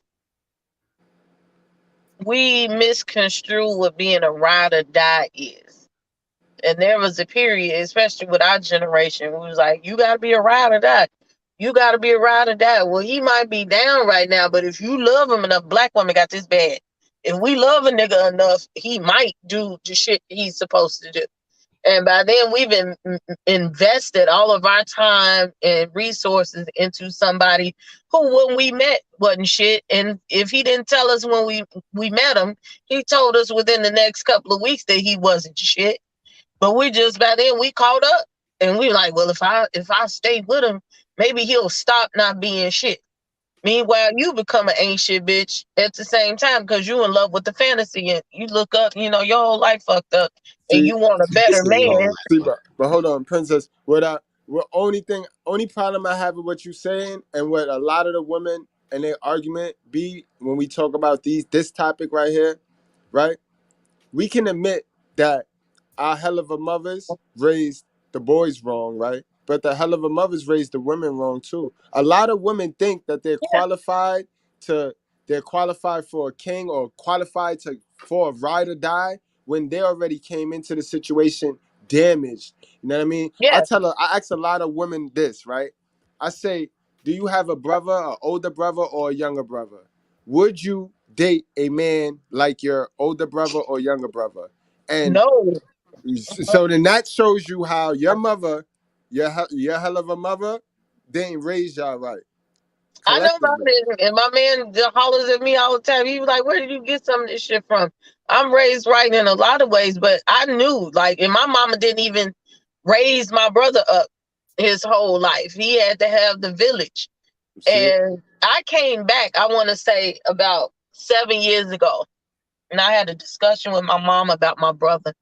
And I said, you know, you say he ain't shit, that same verbiage I'll say, boom. You say he ain't shit. I said, but did you ever sit back and realize what this nigga dealing with? He went into addiction. I said, I've seen plenty of nuances that my brother really wanted to be right. I mean, he really wanted to do right. I said, but it was just something in him would allow him to stay right. I said, y'all beat his ass and whatever. And then my grandma comes back and tell me my brother didn't speak until he was 5. I said, he's smart. This nigga can do voiceovers, made hella money in sales and telemarketing, but didn't speak till 5. And I thought about it. I said, maybe he didn't want to speak to your motherfucking ass. That's what it was. That's what it was. That's what it was. Then they knew how to talk. He was like, man, this bitch ain't talking about shit. Y'all ever went? Did you ever, as a mom, you ain't never took him to get an IEP while he was in school? He a little bit dyslexic. He's smarter than a motherfucker, but you got to take your time with him. I found myself as I grow older, he was like, you yelling, you be going off and stuff like that. And I had to learn a little bit more patience. It's the way you talking to him. He's not listening to you, and he's not receiving what the fuck you say, because of the way you said it. You probably said it like your motherfucking mama. Okay. And you need to do a different approach. And I gave her the approach, and she shut me down. I don't give a fuck. He just ain't shit. Okay, so that's why we got a broken relationship. Until you change the way you fucking think and the way you fucking act, nothing will change in the family. And that's a fact. And that starts with, that's universal though. Until the woman change her mindset and stop allowing government zaddy to sugar her up and bust her in the head and brainwash her and damage her mind and manipulate her system, then we us men, we got no choice but to just chill and bond with the brothers until the ladies get their stuff together. You know what I mean? And that's They what don't it's have to get their about. shit together. You know, some of y'all oppress them. Look, here's the thing, man. Y'all still too egalitarian. That's how y'all be getting conquered. Look, at the end of the day, and I understand what she's saying, but here's the thing: women are supposed to date potential. You really are. Women just don't have discernment. That's why men are supposed to choose your man for you, because you don't know what the fuck potential is and what good dick is. Perfect. But it's a lot of, because guys that's on top don't want you. Niggas, they all the work already. Niggas want you to take that ride with them, but y'all don't know. Y'all riding with niggas who ain't riding nowhere. Right. But that's it. But here's the thing, and I say this all the time. I say, man, bitches be thinking they dating a killer, and that's a nigga we sent to the store for loose squares. Like, y'all don't have no discernment. Like, look at this guy. Because they see things for what they want. He cute. They're not looking at it like, they're not removing the consumerism aspect. You know what I mean? The women are supposed to date the man that guarantees the offspring, the survival of the offspring. These women want that man, but they want him to be cute. They want him to fit in with what everybody else is doing. He got to look like my homegirl man. My homegirl man got that, so my man got. So now, when they add on all the consumerism, now they defeat their natural instinct of knowing what's right and what's the right dude and what's the wrong nigga. You know what I mean? And that's where they going wrong at. So they are dating off potential. The potential of what the perfect man they got in their head. All women got this perfect their idea of a perfect man in their mind, and they try to match that man with potential, and it's never gonna work. Can I They'll tell even you try one to. more quick story? Go ahead, shoot your shot. Pop out a titty. Now you got a nice shirt on today, though. You can't get no titty. It's a whole dress. Yeah. Yeah, I was staying over there in the courts. You know where I said, folks. Which one, Leclerc? In the hundreds. I was staying in the courts. All right. And my neighbor, so you know these row houses. My motherfucking neighbor, he had a girlfriend. Now he would come smoke with my ex, but I know he sold drugs and stuff. So one day, I hear the commotion on the back, and she hollering. His girlfriend hollering, help, help, help, help. So I come out there, her dude beating on her ass. Okay, I come out there. And they young, they're early 20s, and I'm like, chill. I just happened to be in the house by myself because I had just broke up and my kids was gone. And I'm pulling her. I'm like, dude, don't do this. He had picked up the grill, one of them big Weber grills, picked up the top, finna bust her in the head with it. I stopped her. I'm like, come on, girl. She had called the police. We called the police. Police start coming. I got her in the house. So now the police come do bitch up. You don't even it's obvious you beating on her ass. Like you don't even take it like a G. And he getting, taken to the car. Please don't prosecute me. And so the police come in, talk to her. She got a gash on her eye. Well, he hit her with the Weber. He didn't get a chance to hit her with that, but he had gave her a haymaker or two, hit her with some keys and shit before I got out there. Oh, nigga, And you get this shit all the way wrong, nigga. You're supposed to let it get to the phone, man. That's crazy. I gotta teach you. I gotta go skate. But it's been a pleasure, man. It's been a hell of a Hey, morning. y'all like this Lovely day. content, nigga? meet Y'all you. send me monies, man. Y'all like this motherfucking content, man. Send me monies. That's a Y'all don't pay fact, y'all guys. babysitting fees or nothing, man. Y'all be soaking up game trying to see a titty. Goddamn it, send some money so she'll pop out a titty. You know what I Never. mean, guys? Y'all support the daycare, man. And I check y'all. When y'all get a chance, swing by the school and subscribe, man. Don't be shy and don't be a hater, bro. Tell your favorite content creator, Righteous Fear, Mr. Good Bread, set what up. Salute, guys. Salute, Dirty. Man, salute, man. It's always a pleasure, man. All I'm saying is this. Check this out, Prince. This is all I'm saying. See, I can Well, let say me Prince. finish real quick. Go ahead. So the police come. Police come. She filling out the paper. You know, you got to prosecute. So now she don't want to snitch. And the police are like, was obviously here. You know, if you don't prosecute them, we gonna prosecute them for you. Period. Next day, she out selling her stamps at the bodega so she could put money on his books so that she could talk to him on the phone and so that he could buy magazines. And she feeling all sad and shit. I ain't never seen no stupid shit like this before. I'm like, this nigga just got to beat your ass. And you trying to bail him out. But I said, why are you with him? You got a job, he don't. Y'all both young, he don't have no record. So he could go to work if he wanted to. Like, what is it about him that you over here staying with his granny and you could be getting your shit together and going to school and doing something with your life? He has kids, you don't. You young. She was young. She was like, I know I got a job and everything, but he treat me the nicest. And when I met him, first thing he did, he bought me an outfit. Yeah. And I ain't never Hold had on, wait. I just want to say Will gave you $5 for the Papa Titty Fund. So what's the quota? What we looking at? 50 for a titty? I don't do that, and I'm not gonna do it for somebody else to get some money for it. That's for damn sure. I'm gonna cut you in. Nigga, we in this together. I'm good. I'm good. I'm good. See, this is why I date rape, man. I don't have time. I'll find somebody else to do that for you that's into that shit. I already got your homegirl on my date rape list. I'm gonna catch her slipping. That shit be out on Instagram. And look, I don't go off that Instagram shit, nigga. I don't look at. Have you ever friended her on Facebook? Man, I forgot her name. What's her name? I'm finna friend her right now. I'll send it to you. you. What's her name? Put it in private chat. I don't want everybody. I'll send it to you. Yeah, she was painting the other day in some Daisy Dukes and bent over in front of the camera. I was like, girl. I'm gonna try to explain it to her, man. You know what though? I'm gonna have I don't know, man, because I don't be wearing rubbers and shit. I gotta do an STD test on her. She kind of wild, but I'm trying to help motherfuckers get free housing though. You know what I'm saying? I figure if I hit that ovary, she can get a free crib. I know she don't want to be paying rent and shit. You know what I'm saying? I'm gonna help her out. Look, she's a business lady, and I don't be in her business. She ain't no motherfucking business lady. She a pop it out girl. Look, nigga, if I can't fuck a fucking IG model, I know IG model be fucked, nigga. It's 5 niggas I know that can fuck any IG model when I want to. And then you got, I'm gonna tell you the ones it is. It's me. It's motherfucking Trey Photos. Oh, I ain't talked to him in a long time. I'm just saying though, you know he can though. Trey Photos. He's a photographer. It comes with the territory. All of them hoes. That's facts. That's facts. Motherfucking DJ Phantom.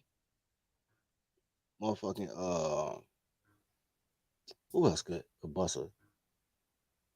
So like I want to see at least one boo. No man, y'all got it 50 for a titty, man. 50 for we ain't no flashes, man. She a good girl.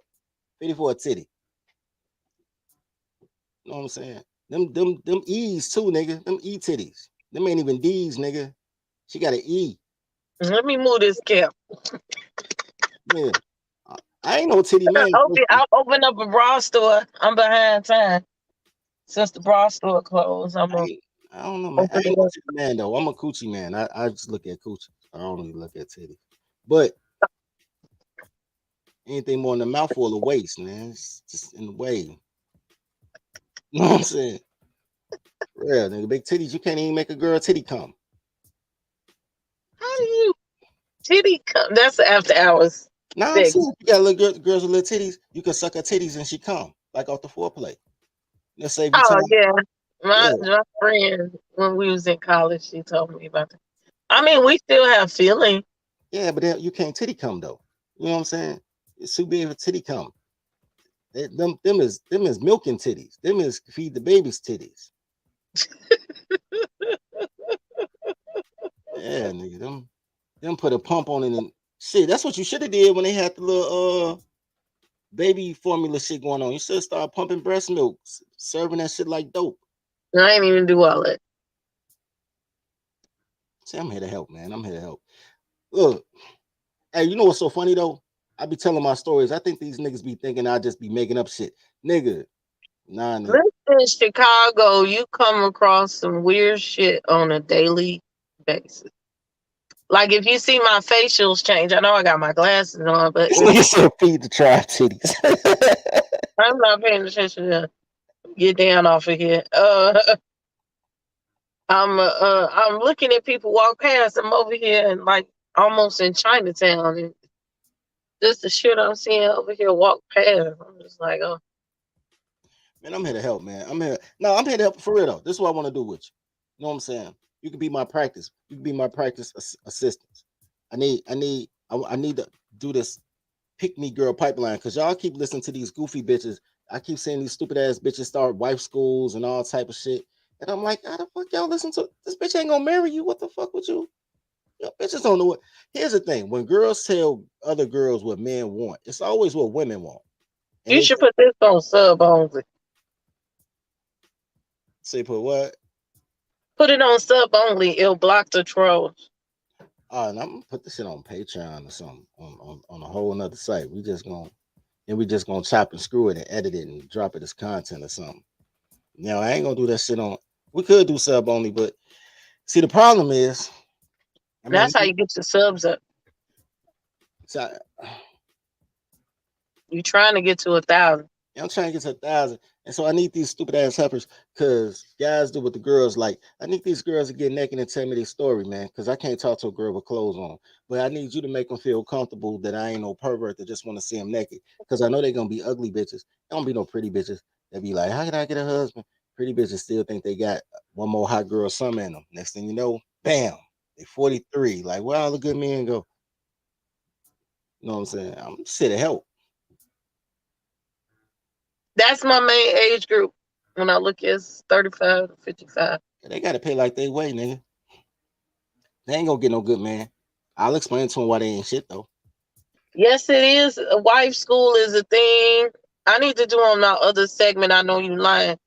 They got dick riding school. I don't know how you teach how to ride a dick on a pillow. The shit doesn't make sense to me.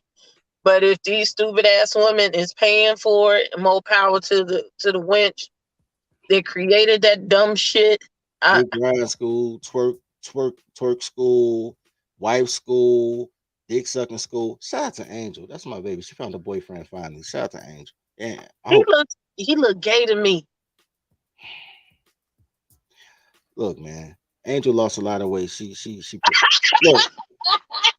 I ain't gonna say no because Angel my baby though. Like if I didn't fuck with Angel, that ain't nothing to do with her. He just looks sweet to me. I mean, look, everybody deserves love. That's all I gotta say about Angel because I love Angel. Angel my baby. But if it was any other, that means you agree. If it was any other 51-year-old woman trying to find love, like her husband ain't finna come home in 2 years. But Angel, that's my baby. I hope it work out. But I mean, it takes a strong man. I'm gonna say he a strong dude. It takes a strong man to be in a relationship with a woman who gives fellatio for a living. Gotta be strong and confident. Is she technically giving fellatio? Because a pimp goes with a prostitute. People date prostitutes and strippers, and a lot of strippers are whores. I agree. Dick on the side, okay. Strong dudes though. But she's sucking on a plastic dick. So is it the same? She is sucking on a plastic dick. But in order to get that skill set, think of how many dicks you have to suck to be like, you know what? I get a lot of compliments. Well, she said she had to train on that one dick because he made her suck the dick all the time, every day. You know what? That Just makes like perfect sense. Superhead. First of all, that's another thing. That's a conversation for a different day though. But that's another thing. Girls who are monogamous are the best sex partners. Busters can't fuck because they just lay on their back with different niggas. You gotta be with that same nigga and get bored and try to do different shit. So that's true. I believe that. I believe that 100%. I don't normally believe what girls say with clothes on, but I believe that shit. And again, I didn't see Angel naked though, so I believe that shit. You know, Angel used to do them shows with Strawberry. I met Angel through Darvice. You know, Darvice was. Strawberry passed on, so Yeah, I know. I seen her daughter. ain't got nothing negative to say. Bless the dead. I ain't got nothing negative to say about Strawberry. If she was still alive, I'd say some shit, but she dead. I ain't gonna say shit. But yeah, fuck Strawberry. Strawberry and that other chick, the ones that do the swinger parties. What's her name? Not Eagle. Phoenix. Phoenix. I don't know her. Man, you know, I used to be a slut, but then I found a lot with, and I repented for my sins. So now I'm cool. I don't even need all that sex. I just need a girl to pop a titty. Nah, for real though. Let's do that shit though. Let's we gonna chop it up. You got my number? So you probably you got a boyfriend now. You can't have no boys' numbers. He'll beat your ass. That's probably the last time I did talk to you on the motherfucking phone was that day. Oh yeah, I remember that shit. You was like this nigga told people I'm his secretary. I thought that's your ass. See, I told you, man, I'm here to help. You know what I'm saying? You gotta go in there, motherfucker, suck a dick and answer some calls. You can't just suck the dick, you gotta suck the dick and answer the calls, nigga. Yeah, he gets on my nerves. And the next thing you know, I'm sitting up here building his website. When he give me this stuff, I'm gonna do the brochure. And he told me the plan. He was like, "Look, I just need you to work right now. When I get this money flip over," he said, "then you're gonna work for me." He said, "I'll let you handle all the business or whatever. I'll have the money." He said, "But you're gonna have to run the business to help us see keep that's this what I'm talking $1 million." about. He done put you in position. That was some good. I know y'all doing anal. He got you doing that shit. I know y'all work y'all way up to anal. You a sick. Did he pee on you? Is he a pisser? I pee on girls. If I claim her, I pee on them. See, that's We ain't doing all that. We ain't doing. man. What type of mammal don't get peed on? That's crazy. I pee on trees. I pee on girls. If you mind, I pee. Look, anyway, I ain't gonna hold you, man. I've been this bitch. She got a husband, but she hanging out with guys like this. Mrs. Goodbread, whenever, are you talking about me? Hey, first of all, well, she don't really hang out with me, but let me tell you something. I is the perfect guy for a girl with a boyfriend to hang out with, because I be happy for motherfuckers. I don't even fuck with girlfriends. I fuck with wives, but I don't fuck with girlfriends. That shit too iffy. Wives, I know he tired of her ass already. He like, please somebody take it. But girlfriends, they still in the phase they like each other and shit. I don't fuck with people girlfriend. I know this sounds crazy. Content creator. But I've been knowing Oak before I even knew my guy. And me and Oak, we correspond via. Y'all been together like 2-3 years now. It's been more, yeah. Our second, fucking around for 3 years, but our second anniversary is in September. Oh, so y'all been together for 3, but y'all only been claiming each other for 2. Shout out to that. Yeah. Shout out to that. Shout out to that shit. You know. Hey, Gilbert said that's what they all say. No, she good people's, man. She good people's. I mean, she ain't got no goddamn common sense, but she alright though. She's still a girl, but she alright. She one of the good ones. I know when to draw my lines and shit, and I don't do nothing to compromise. That's how you know she get beat at home, because she be like, he trained this Tyler, man. He trained this Tyler, dog. I'm trying to tell. He hit her too, though. He don't choke her, because girls like to get choked. That'll make her come. So he got to hit her under the armpit. You know what I'm saying? He got that armpit jab. Can't leave no bruise and shit. Beat her with phone books and shit. I know how it is. It's all right. I'm here for you. I got you. The pitch. What's up with you in the shot? Brothers pissing on people. Ooh. And I'm mad. I wanted to go to the daggone trial. I've been working to try to do that. Now I gotta go to work. Teach these fucking kids. Hey man, look. They had to start school early this season. They started training the same day the trial. I want to be up in it. I would have took my channel up to I ain't know that he in 5,000. Chicago doing a trial. Yeah, next Monday. On Monday. Oh, That nigga said MCC. They Oh. took his commissary this week. I ain't gonna see it, nigga. I ain't going to jail unless I ain't going to jail on purpose. I ain't going up to jail. I might go though. That bitch gonna be like the club though. I might see everybody up there. I gotta see if I got warrants first before I walk my ass up in there. They took his commissary. I know his feelings hurt, but all the people got to do is go online. You put $1 on this commissary. They love him so much, but they won't help his ass. Fuck out of here. He a pedo. But yeah, they took $28,000 from him because he never paid his child support. Left him with $500 for the next with a 30-year sentence, and he about to all the people is here. They probably finna have it like All-Star Weekend this weekend for the trial on Monday. Yeah, that nigga done for real. You can't have more than 3,000. They charge you rent while you in jail. You supposed to have a motherfucker on the outside sending his ass $100 a week. He'll be all right though. Hey, for real though. Look, this is a charge. This is secretary training, man. I'm trying to train y'all toddlers to be secretaries, man. So the guys that take the marry your secretary course, y'all will understand how to treat these young ladies, man. These ain't even the bitches and hoes. These is the young ladies. They gonna be secretaries, man, because everybody ain't gonna make it. Everybody ain't gonna make it. But the motherfuckers that's dedicated to the grind, baby, they gonna make it. Cause they need somebody to change their flat tire, my nigga. Look, I'm gonna look out for y'all. I got you. All these homeless bitches in fucking Mississippi and South Carolina looking for a dick to suck and freedom from their oppression, nigga. I got y'all, man. We gonna work it out. You shaking your head, nigga. It's a 10-year waiting list for Section 8, nigga. It should be at least a 1-year waiting list to get a husband. I mean, goddamn. I'm gonna help him out. Is that a part of the vetting process? Is that what you're saying? Yeah, I'm a vet him. I'm a vet him for the guy. Well, you saying the 1 year, but I mean, I guess because at one point I was like, okay, you seen my post.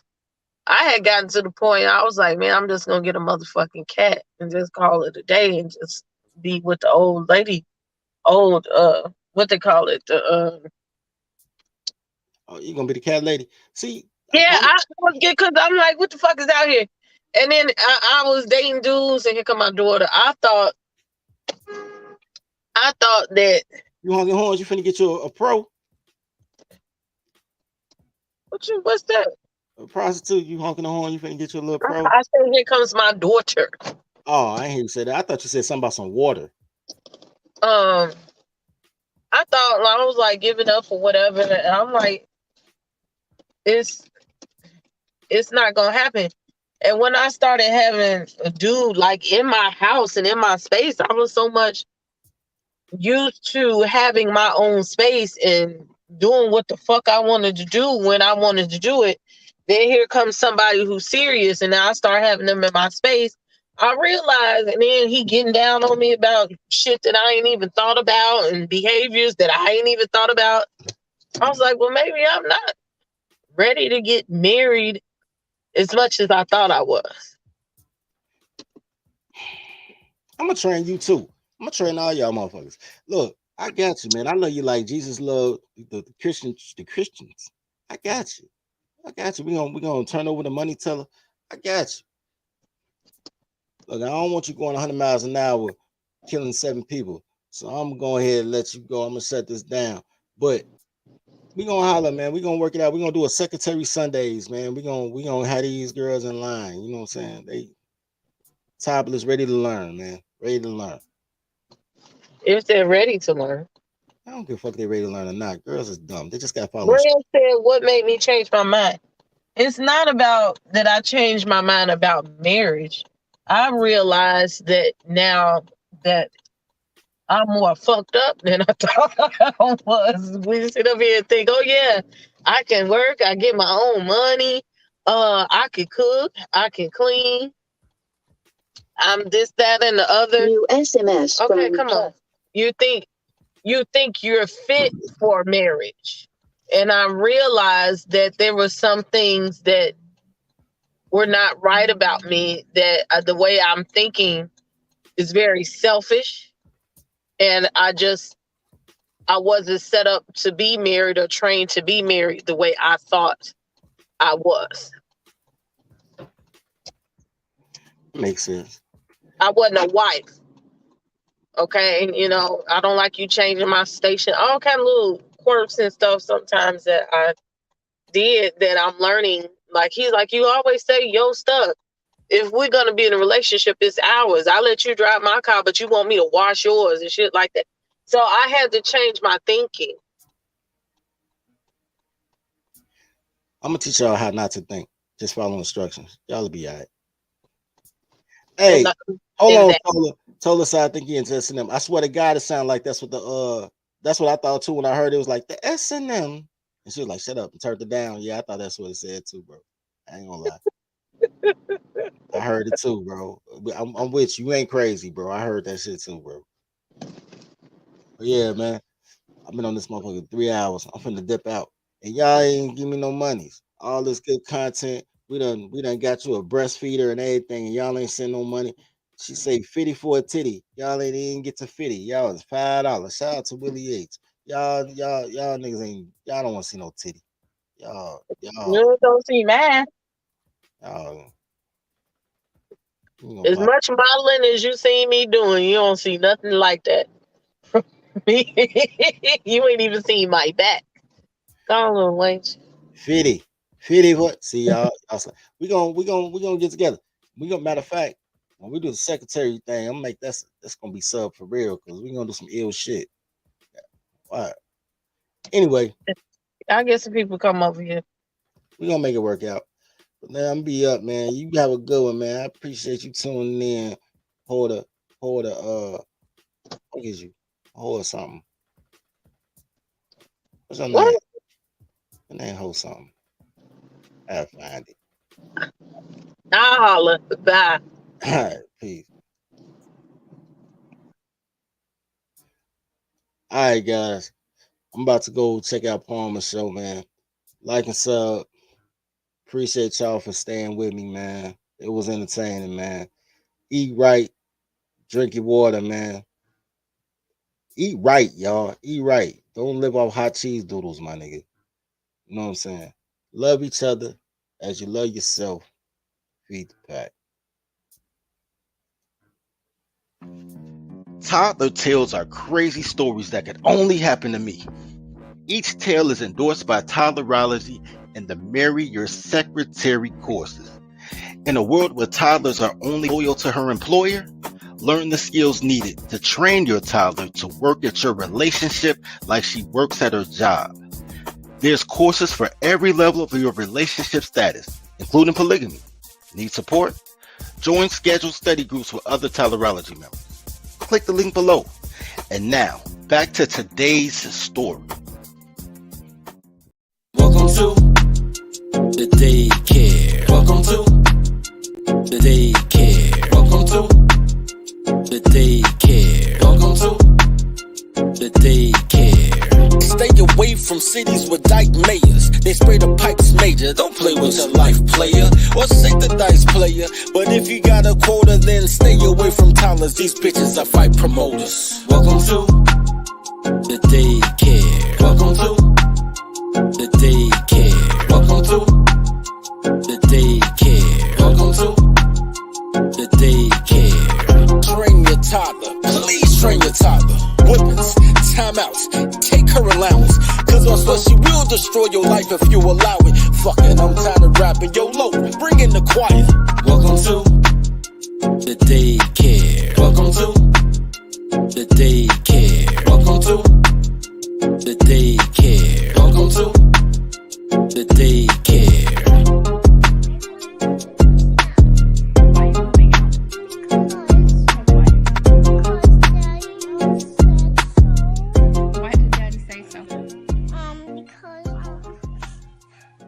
were talking about every night.